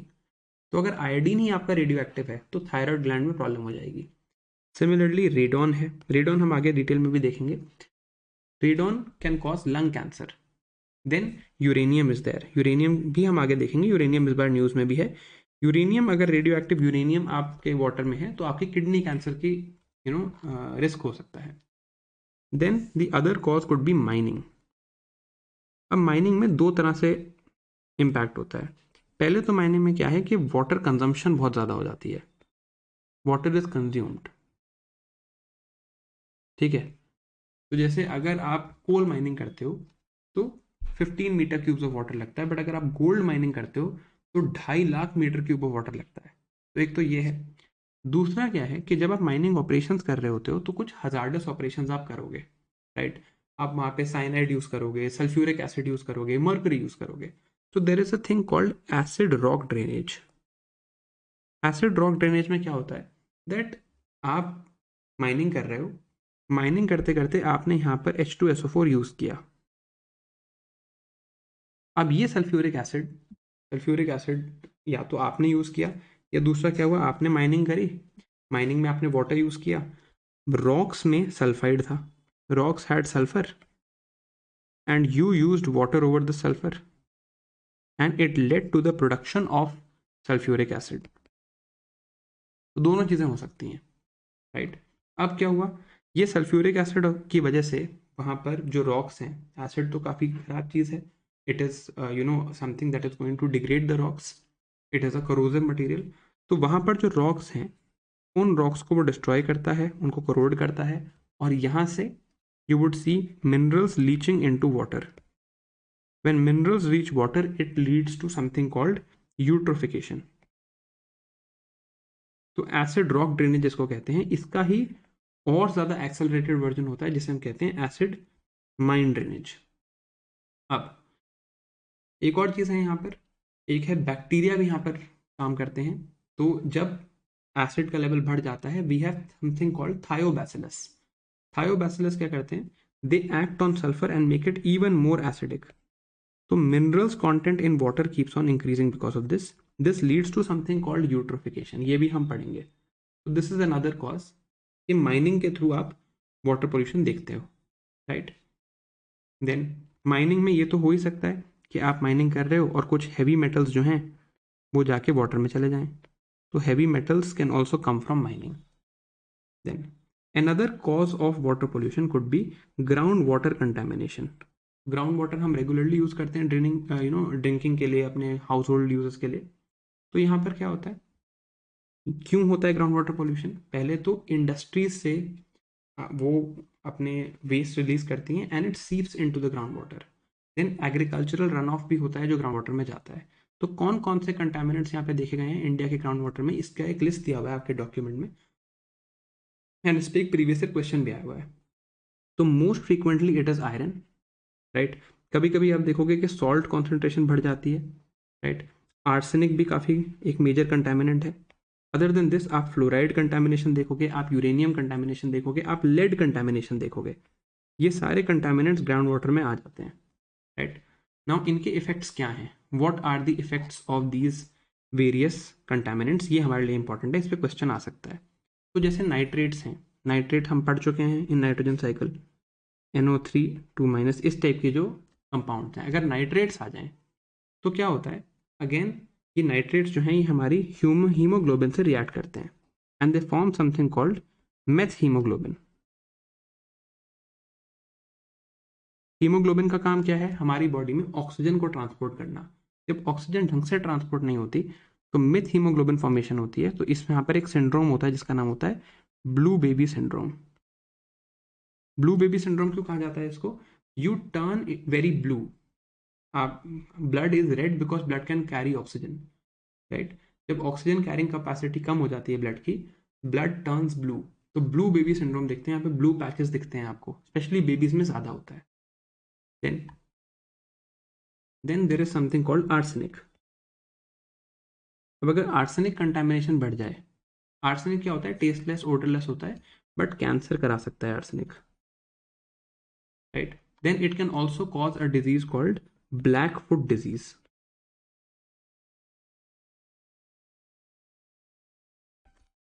तो ये भी एक इशू है, राइट। स्पेसिफिकली लंग कैंसर से ये लिंक्ड है। Okay, now we have fluoride. Fluoride में क्या होता है, फ्लोराइड मेनली आपके डेंटल और स्केलेटल टिश्यूज को इम्पैक्ट करता है, तो आपके दांत और आपकी bones. And there is also something called knock knee syndrome. एक है नॉकनी, और याद रखना इसके डेंटल इफेक्ट्स भी हैं,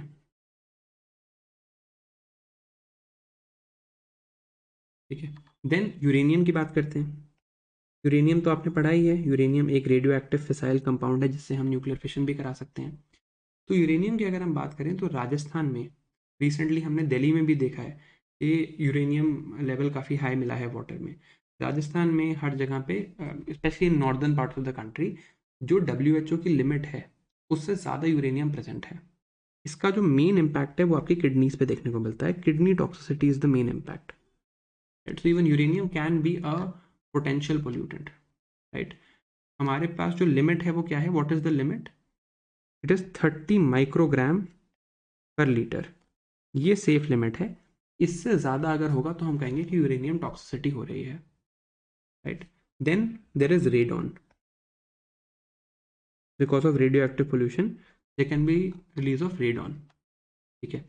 अब रेडॉन आता कैसे है, uranium will decay into radium, radium will decay into radon. Uranium is has a unstable nucleus, तभी वहाँ पर फिशन रिएक्शन हो रहा था, डिके की वजह से आता है। Again there is a cause, it can be a cause of lung cancer. तो ये सारे इश्यूज हम यहाँ पे देखने को हमें मिलते हैं। Then there is something called fresh water salinization syndrome, FSS। ये क्या होता है, in this case you will see that जो भी रॉक वेदरिंग है, जो भी हमारे ऑयल गैस एक्सट्रैक्शन के प्रोसेसेस हैं, इन वजह से हमारे ग्राउंड वाटर में देर इज सॉल्टेशन प्रेजेंट और सॉल्ट लेवल्स बढ़ जाते हैं, तो इट बिकम्स अनयूजेबल। तो हमें पता है ground water is a major source of fresh water, but उसकी सैलिनाइजेशन हो जाती है, right? This is the idea. Now another cause that you see of water pollution is called obviously sewage water pollution। Sewage से वो pollute हो जाए, right? अब यहाँ पर क्या मेन चीज़ हम देखते हैं, वाई और व्हाट आर द रीजंस और main issues here. One major issue here is ammonia pollution. Ammonia is NH3, ये हमने देखा है। अमोनिया पोल्यूशन यहाँ पर एक की मेजर इशू है। Why? Because we basically use ammonium nitrate fertilisers. Ammonium fertilisers को हम यूज़ करते हैं नाइट्रोजन लेवल्स को बढ़ाने के लिए, राइट? इसको म्यूनिसिपल सिस्टम में भी यूज़ किया जाता है, वो डिसइंफेक्शन ऑफ वेस्ट के लिए, राइट? ये जो अमोनिया है it starts polluting our sewage water, right? और अमोनिया की प्रॉब्लम क्या है, it is very toxic to fish. तो हमारी सीवेज में अमोनिया आता है, फिर इसी सीवेज को हम जाके वाटर बॉडीज में डिस्चार्ज कर देते हैं, तो this is a problem, right?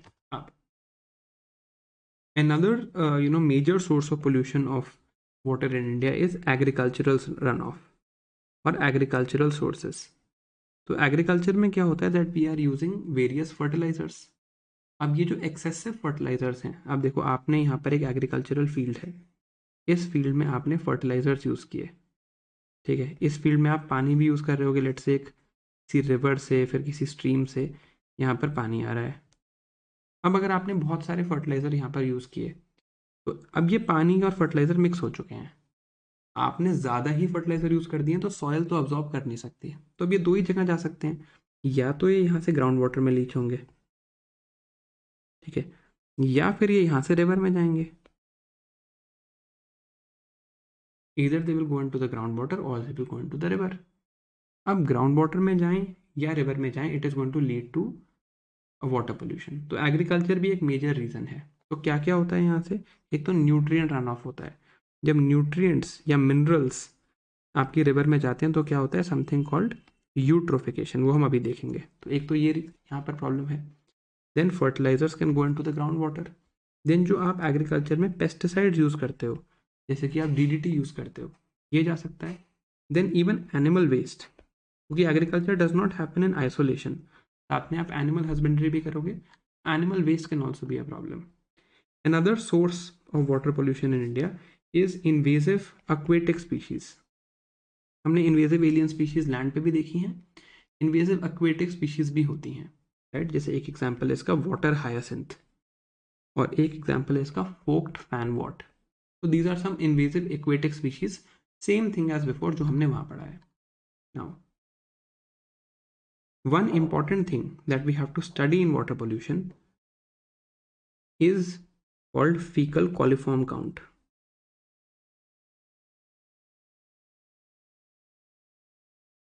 इस बार न्यूज़ में भी था, तो काफ़ी इंपॉर्टेंट है, मुझे लगता है इससे क्वेश्चन आ सकता है। क्या है ये, देखो ह्यूमंस में या एनिमल्स में जब हम फीसीज एक्सक्रीट करते हैं, तो हमारी फीसीज में एक बैक्टीरिया होता है जिसका नाम होता है ई कोलाई और इशीरिया कोलाई। अब नॉर्मल प्रोसेस क्या है, faeces goes into the toilet, from toilet it goes to sewage water. Now this sewage water is supposed to be treated first, और सीवेज ट्रीटमेंट भी हम देखेंगे कैसे होती है। There is suppose to be some sewage treatment, and after that treatment, once this water becomes safe, then it is supposed to be discharged into the river। ये normal process होनी थी, this is how things were suppose to happen. But मान लो for some or the other reason this treatment is ineffective.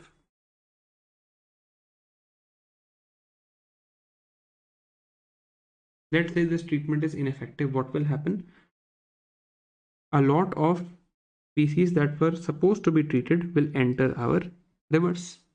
अब इसको count कैसे करें कि क्या ट्रीटमेंट प्रॉपरली हुई या नहीं हुई।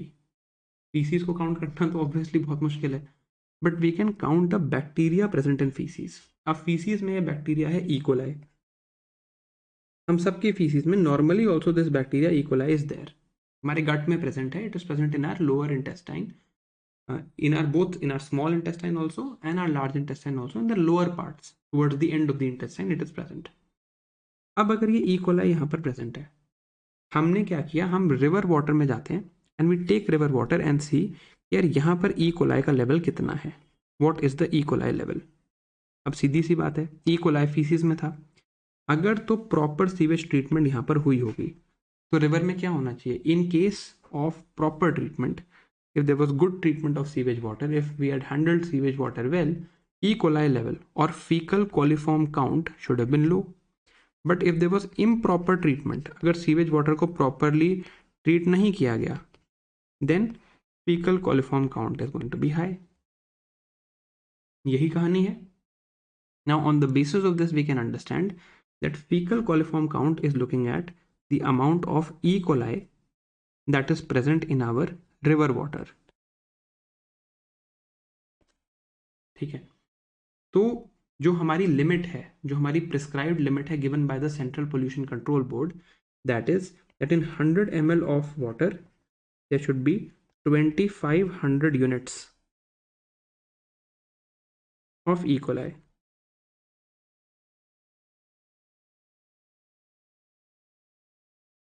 ये हमारी लिमिट है. Now there I am not quoting any study, there have been multiple studies on this by foreigners की, इंडियंस की, बट जो गंगा जी का वाटर है उसमें इस लिमिट से कहीं ज़्यादा E. coli प्रेजेंट मिला था in various such studies, right, and that is why it was in the news.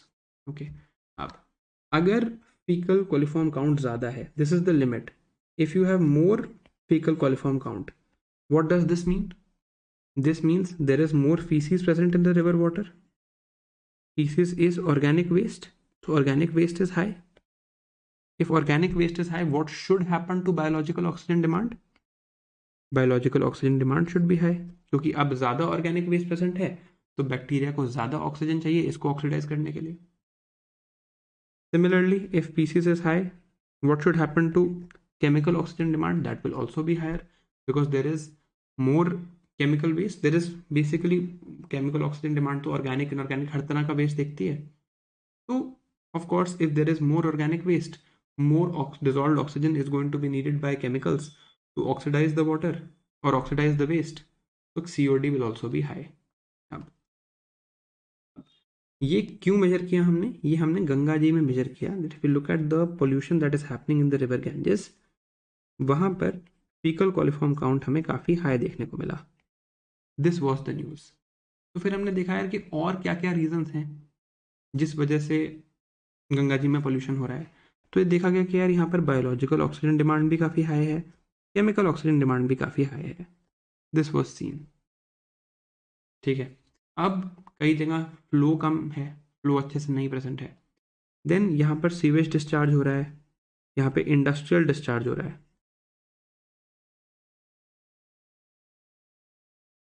So there is sewage and industrial discharge happening, even this was a problem. ठीक है, अब एक और पोल्यूशन जो यहाँ पर देखा गया वो था कि यहाँ पे माइक्रो प्लास्टिक्स पाए गए हैं.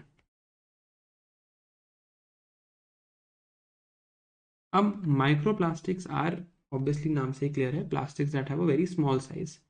इसमें कुछ नाम है जो हमें याद करने हैं, जैसे poly acetylene, polypropylene, polyamide. This is given in your document, ये प्लीज रिमेंबर कर लेना, इनसे क्वेश्चन आ सकता है. क्या पूछेंगे आपसे कि पॉली एसिटाइलिन क्या है या कहाँ यूज होता है. जैसे पॉली एसिटाइलिन इलेक्ट्रॉनिक सेक्टर में यूज होता है, so something like that can be asked from us, that is something you need to know. अब बात करते हैं something related cause of water pollution. हम यहाँ कॉजेज देख रहे थे, एक और कॉज यहाँ पर है and that cause is called oil spill.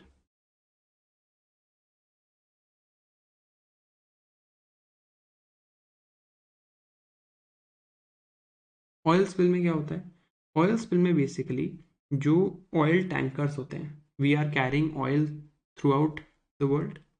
अब जैसे स्ट्रेट ऑफ हॉर्मुज से ऑयल आता है इंडिया, या रशिया से ऑयल आता है India. When oil is coming to India और oil is going out of India in the form of refined manner, crude oil को रिफाइन करके पेट्रोल या डीजल बना के भेज रहे हैं, तो it is travelling on tankers.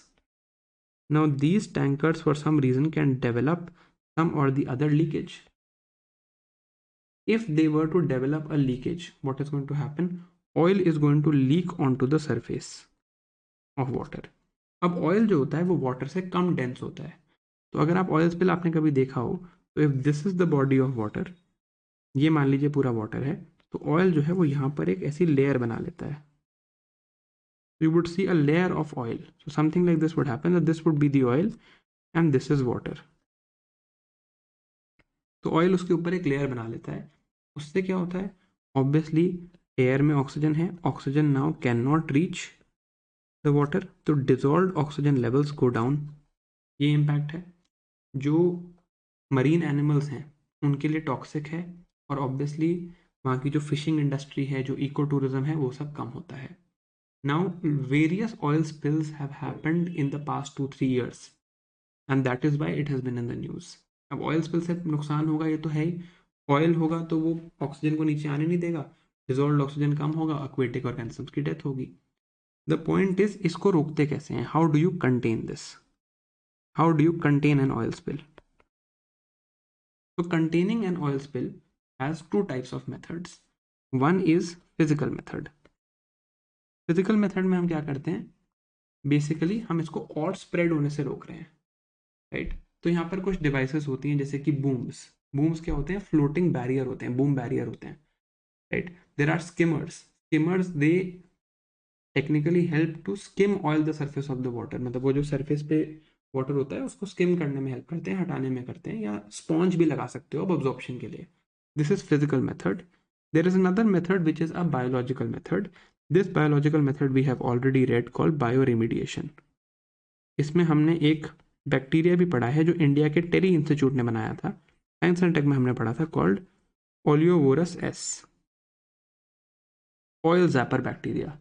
यहाँ पर हम क्या करते हैं, हम बैक्टीरिया यूज करते हैं, या हम we use various biological methods to take away this oil. Ultimately हमें ऑयल यहाँ से अब्जॉर्ब ही करना पड़ेगा, ऑयल को डिग्रेड करना पड़ेगा, तो उसके लिए हम बायोलॉजिकल मेथड्स को यूज करते हैं, ऑयल को ब्रेक डाउन करते हैं ताकि लेस हार्मफुल सब्सटेंसेस बने। ठीक है, अब now one more cause of pollution in basically water pollution that we can read is marine plastic pollution. तो यहाँ पर क्या हो रहा है, plastic waste is finding its way to the sea. ठीक है, अब obviously it has a economic cost, right? And अगर आपको एक बहुत इंटरेस्टिंग बात बताऊं तो ये एस्टिमेट किया जाता है that by 2050 there is going to be by weight more plastic in the sea than there are going to be fishes in the sea, right? And it can reach even the deepest points of the ocean. ठीक है, अब यहाँ पर ये भी देखा गया है कि काफ़ी सारे प्लास्टिक्स जो हैं वो less than 5 millimetre in size हैं। इनको हम क्या कहते हैं, माइक्रो प्लास्टिक्स। ये हमने गंगा जी में भी देखा, ये मरीन एरियाज में भी हो रहा है। तो microplastic pollution is also happening. अब इसके कॉन्सिक्वेंसेस क्या हैं? पहले तो it is going to interfere, it interferes with the photosynthesis that is happening in the ocean. यहाँ पे फोटोसिंथेसिस हो रहा है, उससे ये इंटरफेयर करता है, राइट? तो जो साइनोबैक्टीरिया हैं, साइनोबैक्टीरिया का हम पढ़ चुके हैं, हम आगे भी देखेंगे, they are the algae that are present, these are very abundant, right? And they are producing a lot of oxygen through photosynthesis. इसमें एक टाइप ऑफ पर्टिकुलर साइनोबैक्टीरिया भी होता है जो हम कहते हैं जैसे प्रोक्लोरोकोकस, राइट? तो they get interfered with, then जो मरीन स्पीशीज हैं उनको हार्म होता है, देन समटाइम्स टर्टल्स जो हैं, वेल्स हैं, सी बर्ड्स हैं, they will take in plastic instead of food, वो प्लास्टिक खा लेते हैं। तो उससे क्या होता है, उनका स्टमक प्लास्टिक से फुल हो जाता है, उसको वो डाइजेस्ट नहीं कर पाते, तो they are unable to eat more and they die of starvation. This happens. Then इसका एक और इम्पैक्ट जो हमने देखने को मिला है वो है great Pacific garbage patch, right? Now this is present in the north Pacific ocean between हवाई एंड कैलिफोर्निया। वहाँ पर बहुत ज़्यादा गार्बेज जो है वो इकट्ठा हो गया है, right? Plastic garbage has collected there and that is what it is called. इसकी फोटो आपके डॉक्यूमेंट में दी है, please do take a look at it. Now हमने अभी तक क्या देखा, हमने अभी तक देखा कि if I have to look at water pollution, I have to look at how do I have to measure it through BOD or COD, etc. Then I looked at the various causes of water pollution कि अच्छा यार industrial, thermal, radiation, mining etcetera, and इसमें कुछ MCQ के points हमने देखे. Now after seeing these points, what we're going to see now is we're going to look into the effects. Now in the effects, the first thing that happens when humans pollute lakes or pollute aquatic ecosystems is eutrophication. ये मैंने कई बार mention किया है. अब हम eutrophication detail में देखते हैं. Right. So let's understand what is happening here. Let's say this is any water body. Let's assume a lake because eutrophication is actually most commonly happening in lakes. यहाँ पर let us assume that because of agricultural runoff, यहाँ पर कुछ पास में agricultural fields थे और यहाँ पे कुछ streams आ रही थी water की जहाँ से ये irrigate हो रहे थे. अब यहाँ उन्होंने क्या किया, they used a lot of fertilizers. जब बहुत सारे फर्टिलाइज़र यूज़ होंगे तो सॉइल में तो जाएंगे नहीं, कुछ ग्राउंड वाटर में चले जाएंगे, बट बाकी जो रन ऑफ होगा, जो आगे यहाँ से स्ट्रीम निकलेगी, उन स्ट्रीम से ये सारे fertilisers let's say they have come to the lake. अब लेक में क्या है, फर्टिलाइजर की कॉन्सेंट्रेशन बढ़ गई है, तो इसका मतलब a lot of nutrients have come to the lake. ठीक है, कौन कौन से न्यूट्रिएंट्स, जैसे कि नाइट्रेट, फॉस्फेट, ये वाले न्यूट्रिएंट्स इस लेक में आ गए हैं. अब यहाँ पर क्या होगा, देखो अब न्यूट्रिएंट्स बढ़ गए, तो अब लेक में there are going to be algae और specifically they are going to be phytoplankton. अब फाइटोप्लैंक्टन को ये न्यूट्रिएंट्स जब मिल जाएंगे, their growth is going to increase. So huge growth of phytoplankton happens in the lakes. अब phytoplankton की अगर हम बात करें, फाइटोप्लैंक्टन फोटोसिंथेटिक हैं, इनके पास क्लोरोफिल है, ये फोटोसिंथेसिस करेंगे तो ये तो अच्छी बात है, ये ऑक्सीजन प्रोडक्शन भी करेंगे, right. Actually they are producing more than half of the world's oxygen. अगर हम मरीन सारा काउंट कर लें, यहाँ पे diatoms, dinoflagellates, blue green algae, ये सब आते हैं, बहुत ऑक्सीजन प्रोडक्शन ये कर रहे हैं. टेक्निकली तो ये अच्छी बात है. फाइटोप्लैंक्टन के पास क्लोरोफिल होता है. अब क्लोरोफिल भी हमने तो एक ब्रॉड क्लोरोफिल पढ़ा है, but chlorophyll also is of various types. There is chlorophyll A, B, C and D. Chlorophyll A जो होता है वो हायर प्लांट्स में प्रेजेंट होता है. जो डायटम्स, डायनोफ्लैजिलेट्स हैं, उनमें जनरली क्लोरोफिल C होता है. ठीक है, रेड एल्गे में क्लोरोफिल D होता है. अब फाइटोप्लैंक्टन डे टाइम में व्हेन सनलाइट इज अवेलेबल, जब सनलाइट अवेलेबल है तब तो ये फोटोसिंथेसिस कर रहे हैं, ऑक्सीजन प्रोडक्शन कर रहे हैं, लेक में भी ऑक्सीजन लेवल बढ़ रहा है. But what happens during night? During night these phytoplankton, they respire aggressively. Aggressive respiration करते हैं. अब रेस्पिरेशन में हम क्या होता है, रेस्पिरेशन में oxygen is used up, right. Respiration में क्या होता है, glucose plus oxygen gives rise to carbon dioxide and water, right. तो अगर हम इनका नेट इफेक्ट देखें कि डे में मान लो इन्होंने 100 ml ऑफ डिजॉल्व ऑक्सीजन निकाला, तो रात को पता चलेगा इन्होंने 150 ml of dissolve oxygen use up कर लिया. फाइटोप्लैंक्टन बहुत ज़्यादा बढ़ गए, ऑक्सीजन बना भी ज़्यादा, यूज भी ज़्यादा हुआ, but what was the net effect? Net effect was -50 ml of oxygen. तो lake is now devoid of oxygen. Lake is devoid of dissolve oxygen. जब डिजॉल्व ऑक्सीजन लेवल्स कम होंगे तो यहाँ पर जो एक्वेटिक लाइफ है, जो प्लांट्स हैं, उनकी डेथ हो जाएगी. Now this increase in phytoplankton, phytoplankton बहुत ज़्यादा बढ़ रहे हैं. This increase in phytoplankton, this increase in phytoplankton is called algal Bloom, right. अब इसका एक और भी हार्मफुल इफेक्ट है. कई बार ये एल्गे, कई तो इस मैकेनिज्म के थ्रू हार्मफुल इफेक्ट देते हैं, कई बार these algae also lead to something called toxin release. तो ये खुद भी टॉक्सिक सब्सटेंसेस रिलीज करते हैं जिस वजह से aquatic organisms die. तो these are called harmful algal blooms. अब जब बहुत ज़्यादा algal bloom हो जाता है तो dissolved oxygen levels in water go down significantly. So this leads to hypoxia condition. Hypoxia means lack of oxygen. Hypo means less, oxia means oxygen. Hypoxia is lack of oxygen. तो hypoxic conditions बन जाती हैं, algal growth बहुत ज़्यादा है and there is very less oxygen that is present. ठीक है, तो 2 मिलीग्राम पर लीटर से भी ऑक्सीजन कम हो जाती है. इस लेवल से भी कम हो जाती है, और यहाँ पर you will see that a lot of aquatic organisms डाई, aquatic organisms की डेथ होती है। अब जब aquatic organisms की डेथ होगी तो क्या होगा, इनकी डेड बॉडीज यहाँ पर लेक के पीछे यहाँ पे नीचे कलेक्ट होंगी। अब there are bacteria in the lake, bacteria will also use oxygen to decompose them, तो और डिजोल्व ऑक्सीजन कम हो जाएगा। तो एक साइकिल बन जाता है, एक विशियस साइकिल, जिससे डिजोल्व ऑक्सीजन कम हो जाती है। तो this algal bloom can lead to something called dead zones, where there is huge aquatic death happening because of hypoxic conditions.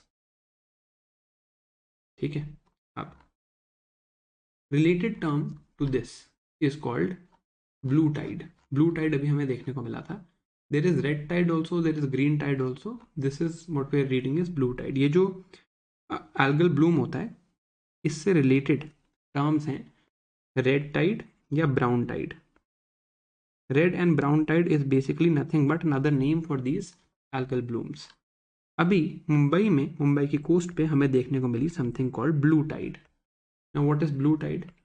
Blue tide is occurring because of a phenomena called bioluminescence.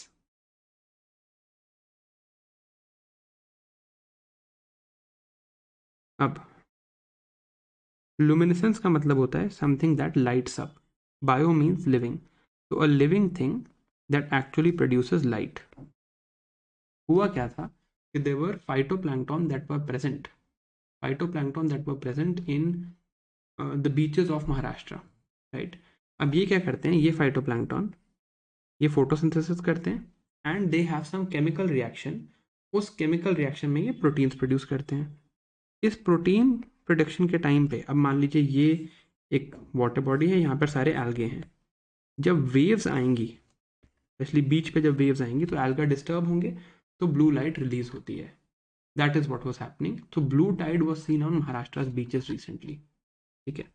अब some other harmful effects of these algal blooms also we should know. देखो, अब जैसे ये algal bloom हो रहा है, या यहाँ पे मान लो एक वाटर बॉडी है, आपने कई बार देखा होगा वाटर बॉडी है, सरफेस पे पूरे ही alga है। तो इससे दो तीन और इफेक्ट्स होते हैं। एक तो इससे सनलाइट नहीं जा पाती, sunlight can not reach the bottom of the lake. ये वाटर बॉडी है, टॉप पे पूरे algae हैं, ग्रीन ग्रीन दिखती है, राइट। तो इससे क्या हो रहा है, water is not reaching the depth, sunlight sorry is not reaching the depths of the lake. जब sunlight depth of the lake पे नहीं जा रही, तो यहाँ पर जो एक्वेटिक एनिमल्स हैं उनकी डेथ होगी। ठीक है, this is also another effect that they are having. Then eutrophication में क्या होता है, न्यूट्रिएंट्स यहाँ पर बहुत ज़्यादा बढ़ जाते हैं। हमने देखा कि न्यूट्रिएंट्स बहुत ज़्यादा बढ़ जाते हैं। अब पहले लेक में न्यूट्रिएंट्स कम थे, अब लेक में न्यूट्रिएंट्स ज़्यादा हो गए हैं। तो with high amount of nutrients, what is going to happen, a different type of plants are going to enter this lake. So it also provides fertile breeding ground for invasive aquatic species. Lake पूरी change हो गई। पहले कम nutrient वाली lake थी, अब ज़्यादा nutrient वाली lake है। ज़्यादा न्यूट्रिएंट वाली लेक है, तो डिफरेंट टाइप के जो एनिमल्स हैं या डिफरेंट टाइप के जो एक्वेटिक प्लांट्स हैं वो यहाँ पर आने वाले हैं। दे can B invasive in nature, so that is what something happens here. अब तो eutrophication and algal blooms and all this thing should be directly clear to you. सब कुछ आपके डॉक्यूमेंट में दिया है। ये सुनने के बाद अगर आप डॉक्यूमेंट पढ़ोगे तो आपको बहुत ईजी से समझ आ जाएगा। अब now let us look at some of the solutions that we have for look solving this problem of eutrophication. One of the solutions, and we have read this before in science and tech, so I will not explain this again, is called bioremediation. बायोरिमीडिएशन में क्या मतलब होगा इसका, कि यार मैं कुछ biological processes को यूज़ करूँगा, राइट। तो if I use some biological processes to fix this problem, this is called bioremediation, right. Now bioremediation can be of two types. One is intrinsic. Intrinsic का मतलब होता है कि ऑटोमेटिकली हो रही है, it is naturally occurring, I am not interfering. Second is engineered. Engineered का मतलब है कि I am interfering, I am doing some process, कुछ प्रोसेस मैं कर रहा हूँ तो उसके थ्रू ये काम कर रहा है। अब यहाँ पर कुछ कुछ, now there are some terms here, ये टर्म्स आपके लिए इंपॉर्टेंट हैं। One term for example is biosparging. Biosparging में हम क्या करते हैं कि हम ग्राउंड वाटर के बिलो, जैसे ये ग्राउंड वाटर टेबल है, ग्राउंड वाटर टेबल के नीचे यहाँ पर ऑक्सीजन की इंजेक्शन करते हैं, राइट। तो अगर कहीं पेट्रोलियम हाइड्रोकार्बन्स हैं तो हम ऑक्सीजन देते हैं, उससे फिर क्या होता है, there is rise in concentration of aerobic bacteria, और वो पेट्रोल को ब्रेक डाउन कर लेते हैं, ठीक है। सॉयल कंटामिनेशन होती है तो उसके लिए बायो वेंटिंग करते हैं, बायो ऑगमेंटेशन भी करते हैं कि कुछ माइक्रोबियल स्ट्रेन्स आते हैं जो डिग्रेडेशन में हेल्प करते हैं। So these are engineered methods of bio remediation। ये आपको थोड़ा सा पढ़ना है, टर्म्स हेयर इज इंपॉर्टेंट। अब अगर ये सेम काम मैं प्लांट्स के थ्रू करना चाहूँ तो इसको मैं कहूँगा फाइटो रेमिडिएशन।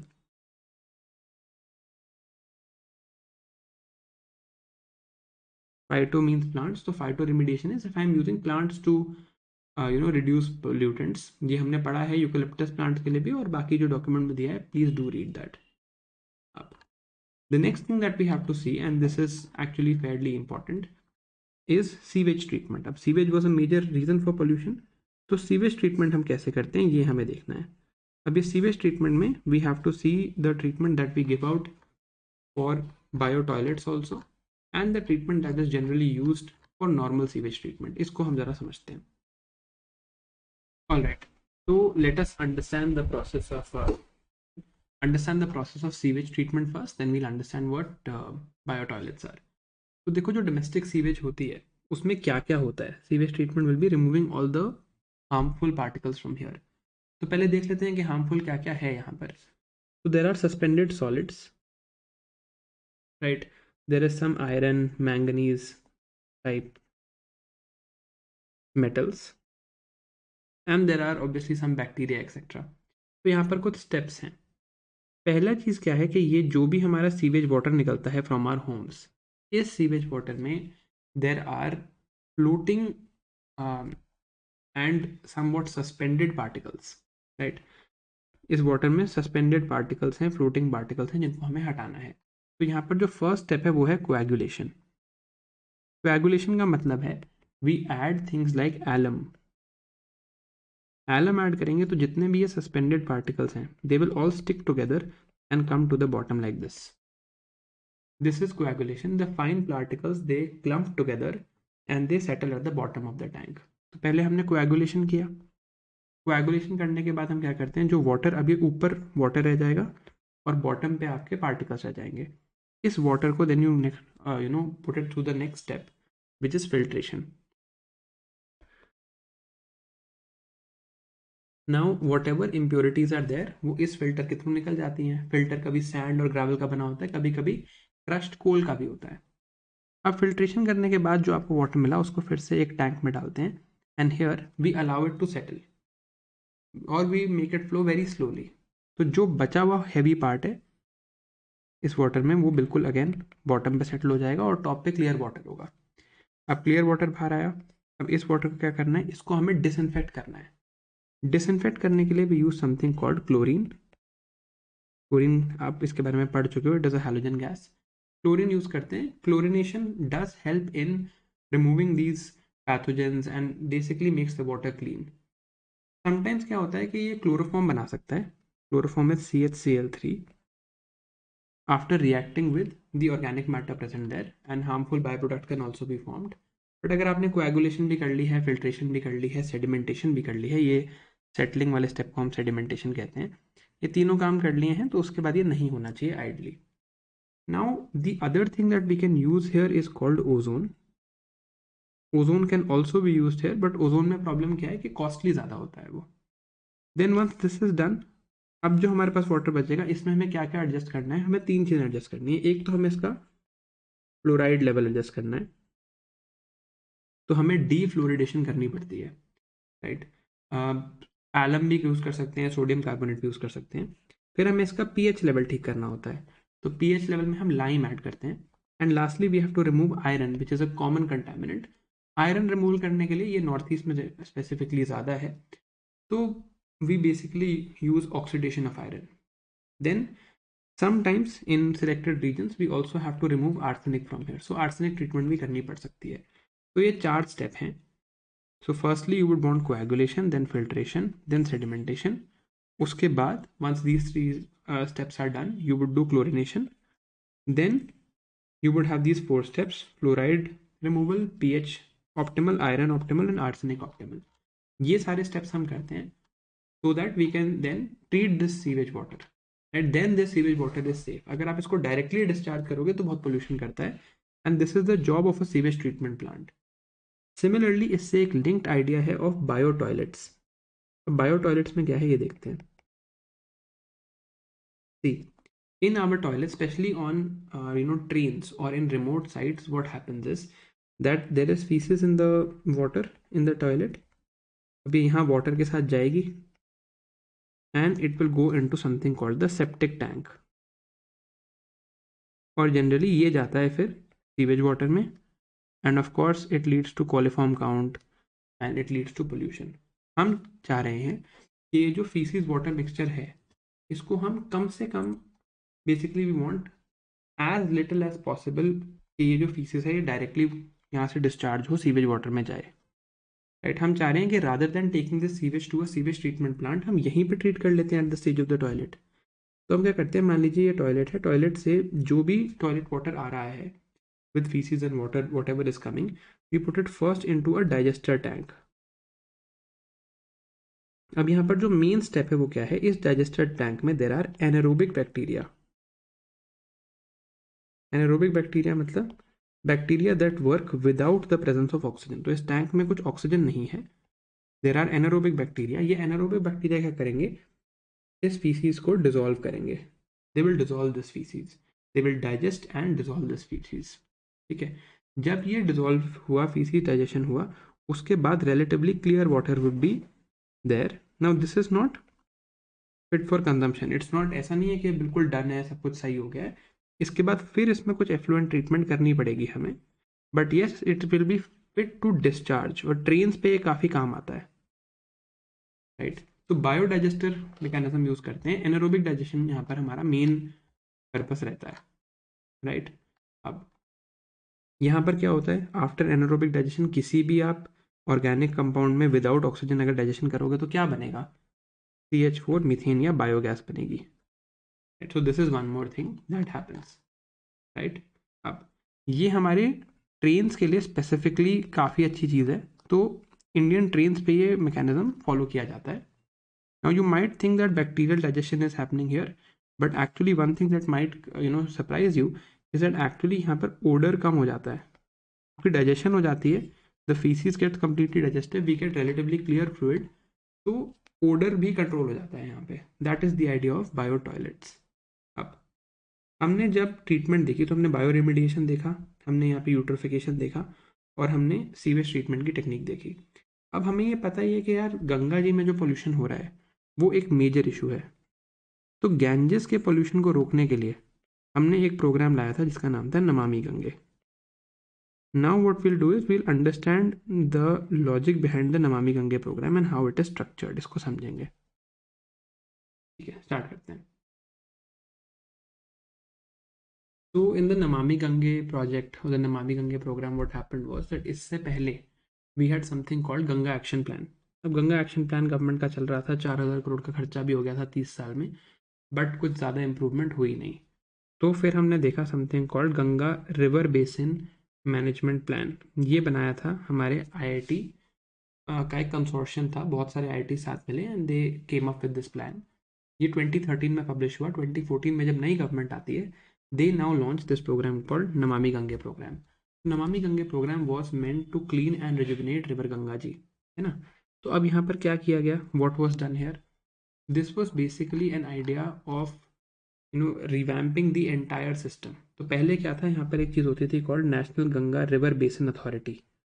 इसको रिप्लेस करके नेशनल गंगा काउंसिल बनाई गई, राइट. इसके अंडर बनाया गया national mission for clean Ganga, और फिर स्टेट लेवल्स पे भी गंगा जी के मिशन बनाए गए, राइट. ये नेशनल गंगा काउंसिल को चेयर करते हैं हमारे प्राइम मिनिस्टर. ये बनी है under the environment protection act. तो ये इसका इम्प्लीमेंटेशन मैकेनिज्म है. अब इसके कुछ फीचर्स क्या हैं. एक तो ये 100% सेंट्रली फंडेड है. इसमें जो भी प्रोजेक्ट्स होते हैं वो PPP मॉडल पे होते हैं under hybrid annuity model, right. Non lapsable funds हैं. लैप्सेबल फंड का मतलब होता है कि जैसे मान लीजिए मैंने आपको कुछ फंड्स दिए फॉर 1 ईयर. अब I give you 100 rupees for this 1 year, you are able to spend 90 rupees in this 1 year, तो आपके जो बाकी 10 रुपीज़ बच गए वो मेरे पास आ जाएंगे, बट यहाँ पर फंड्स लैप्सेबल नहीं है, it is a non lapsable fund. Operations and maintenance cost of the projects, mainly जो भी आप प्रोजेक्ट्स में बनाओगे, सीवेज ट्रीटमेंट प्लांट वगैरह, वो भी यहाँ पर इंक्लूडेड है। ठीक है, अब यहाँ पर मेन आइडिया क्या है? The main idea is in 4 pillars. What are those 4 pillars, देखते हैं। The first idea is called Nirmal Ganga. Nirmal Ganga का मतलब है कि हमें गंगा जी को क्लीन करना है। अब क्लीन कैसे होगा? Here we are going to have solid waste management, sewage infrastructure बनाएंगे, इंडस्ट्रियल पोल्यूशन कम करेंगे, वेस्ट वाटर को रीयूज करेंगे, रूरल एरियाज में सैनिटेशन लाएंगे। The second idea is Aviral Ganga. अविरल गंगा इज कि फ्लो बढ़िया हो, लो फ्लो वाले रीजन्स ना हो, एक प्रॉपर जो रिवर फ्लो होता है वो मेंटेन रहे। तो उसमें हम क्या करेंगे? फ्लड प्लेन्स की प्रोटेक्शन करेंगे, एग्रीकल्चर को सस्टेनेबल रखेंगे, एफॉरेस्टेशन पे फोकस होगा, राइट। वेटलैंड्स को मैप करेंगे, जो स्मॉल रिवर्स गंगा के आसपास हैं उनको भी रिजुविनेट करेंगे। Then third pillar here was Jan Ganga.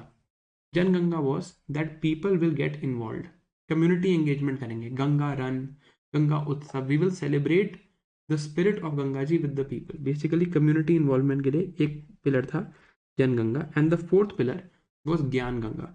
Gyan Ganga was that we will have complete knowledge of how Ganga is to be managed, right? So microbial diversity वहाँ क्या है, एक रिवर मैनेजमेंट प्लान बनेगा, वाटर क्वालिटी की मॉनिटरिंग होगी, जो भी हमें डेटा, डैशबोर्ड, डेटा पॉइंट्स चाहिए वो एक जगह पर आएंगे। अब इसके जो इश्यूज़ हैं, जो चैलेंजेस हैं और जो वे फॉरवर्ड है वो मेंस के लिए इंपॉर्टेंट है, डॉक्यूमेंट में दिए हुए हैं, अभी पढ़ने की ज़रूरत नहीं है। इसके अलावा एक और पिलर ऐड किया गया बाद में, called earth Ganga. Now the Earth Ganga pillar, which was the fifth pillar, this pillar talks of one more thing, which is that we will use Ganga ji to generate livelihoods. तो यहाँ पर क्या था कि economic activity along the village, हम along the villages that are close to Ganga ji उन्हें भी बढ़ाएंगे। तो सर्कुलर वाटर इकोनॉमी की बात करेंगे, ज़ीरो बजट नेचुरल फार्मिंग की बात करेंगे, इंस्टीट्यूशंस बिल्ड करेंगे, लाइवलीहुड्स बिल्ड करेंगे, कल्चर प्रमोट करेंगे, राइट, टूरिज्म बिल्ड करेंगे। This was the main idea. ठीक है, अब इस प्रोग्राम की काफ़ी अचीवमेंट्स भी हुई हैं, सीवेज ट्रीटमेंट कैपेसिटी बढ़ी है, रिवर फ्रंट डेवलपमेंट हुई है, biodiversity conservation has become better, Gangetic dolphin की प्रोटेक्शन हुई है, गंगा ग्राम बने हैं। Ganga Gram is basically villages along Ganga ji जहाँ पर हमने टॉयलेट्स कंस्ट्रक्ट किए हैं, right. But still there are some issues and there is a way forward also which is mentioned in the document, you can read that for means. Up, the last part of our discussion of water pollution is some discussions with regards to marine pollution in the sea.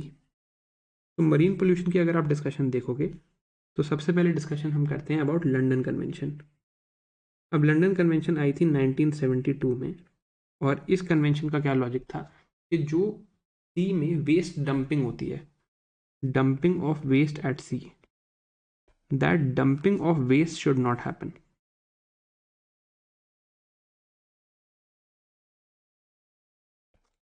Dumping of waste at sea should not happen. ठीक है, अब ये dumping जो है, dumping क्या है कि आप डिलिबरेटली चीज़ों को सी में डाल रहे हो, राइट। ये नहीं होनी चाहिए, इसके लिए लंदन कन्वेंशन आई थी। इनिशियली जब ये कन्वेंशन आई थी 1972 में, तो इसने थोड़ी बहुत डंपिंग अलाउ करी थी कि इंडस्ट्रियल वेस्ट को आप डाल सकते हो, low level radioactive waste को डाल सकते हो, तब उतनी अवेयरनेस नहीं थी।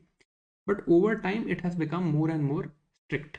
तो 1995 में कहा गया कि आप इंडस्ट्रियल वेस्ट की डंपिंग नहीं कर सकते हो, रेडियो एक्टिव वेस्ट की डंपिंग नहीं कर सकते हो। फिर 1996 में इसकी एक प्रोटोकॉल आई जहाँ पर यहाँ पे प्रिकॉशनरी प्रिंसिपल और पॉल्यूटर पेज प्रिंसिपल, ये दोनों प्रिंसिपल्स हम पढ़ चुके हैं, इनको इंट्रोड्यूस किया गया। देन ये भी कहा गया कि आप ऐसा नहीं कर सकते कि मैं खुद तो नहीं कर रहा, right, I am not my self dumping waste at sea, but I will export this waste to some other country and that will dump the waste at sea. तो वो export banning provisions, you can't export waste so that it can be dumped in the future, वो सब भी यहाँ पे रोका गया। Then 2006 में फिर से इसको अमेंड करके यहाँ पर कार्बन कैप्चर यूटिलाइजेशन स्टोरेज की भी बात की गई। That is all you need to remember, आपको पता होना चाहिए। इस बार शिपिंग काफ़ी न्यूज़ में है इसलिए हम ये पढ़ रहे हैं। यहाँ पे प्रिकॉशनरी प्रिंसिपल और पोल्यूटर पेज अलाउड है, ये मतलब ये इंक्लूडेड है। और यहाँ पे बोला गया है कि जितने भी वेस्ट हैं, कोई भी आप डंप नहीं कर सकते सी में, बट कुछ हैं which are listed in annex 1। Annexure means list, right? तो एक लिस्ट बनाई हुई है कि एनेक्स 1 इस लिस्ट में जो जो वेस्ट लिखे हुए हैं वो आप डंप कर लो सी पे, कोई दिक्कत नहीं है। इसके अलावा सब बंद है। आप सी में इंसिनरेशन भी नहीं कर सकते। Incineration is firing up the waste, you can't do that in the sea, ठीक है? एंड देन जो कार्बन कैप्चर यूटिलाइजेशन स्टोरेज में हम अंडर सी या सी बेड में बहुत लो लेवल पे सी में हम जाके CO2 को स्टोर करते हैं, सब सी बेड स्टोर करते हैं, उसकी अलाउंस आई थी ये 2006 के थ्रू, ठीक है?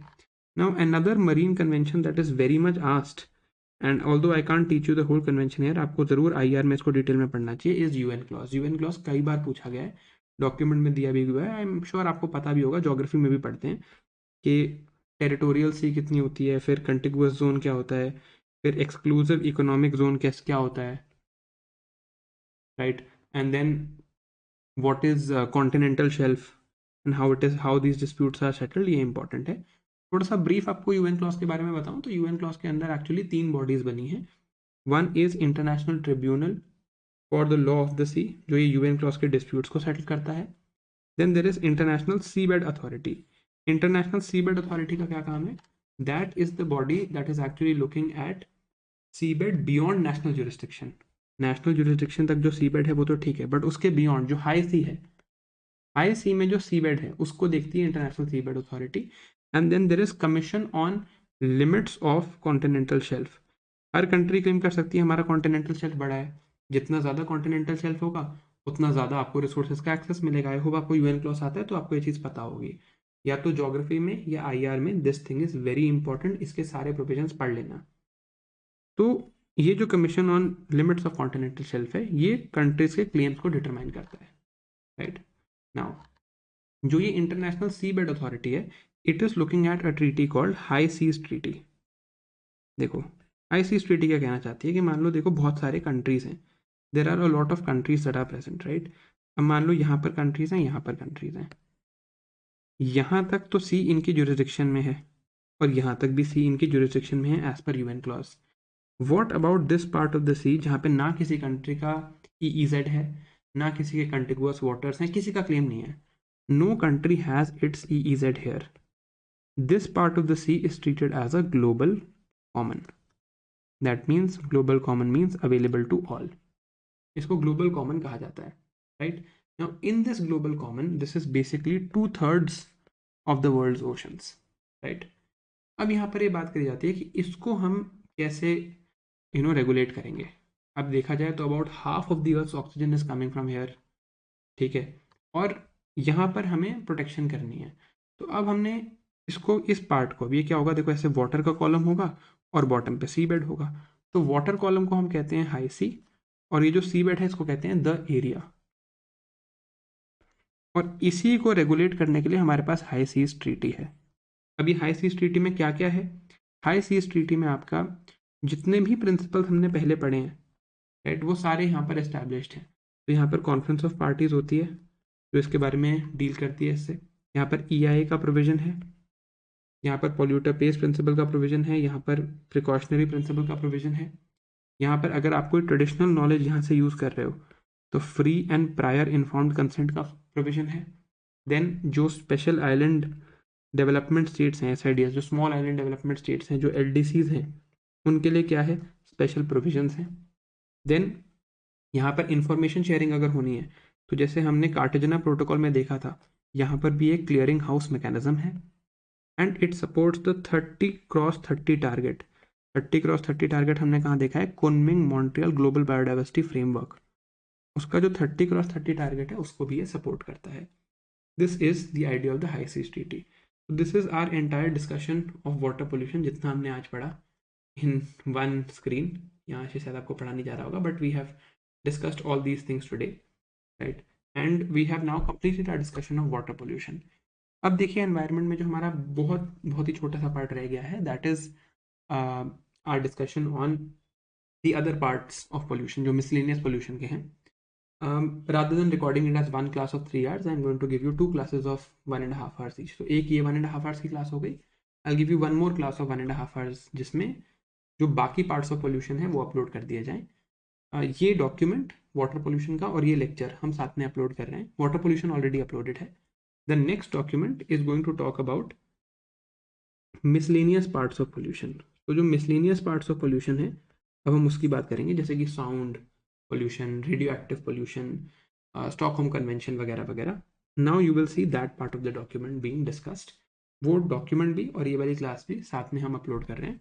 And the class for this document also I will upload within the next 2 days. तो this would be the last class. I think 1.5 hours ही और होगा. तो इसी फॉर्मेट में करेंगे. I will explain things to you, आप सुनो और उसी टाइम पे डॉक्यूमेंट पढ़ लो, तो आपका सब कुछ कवर वहाँ पर हो जाएगा. ठीक है guys, so thank you for your time. See you again, bye bye.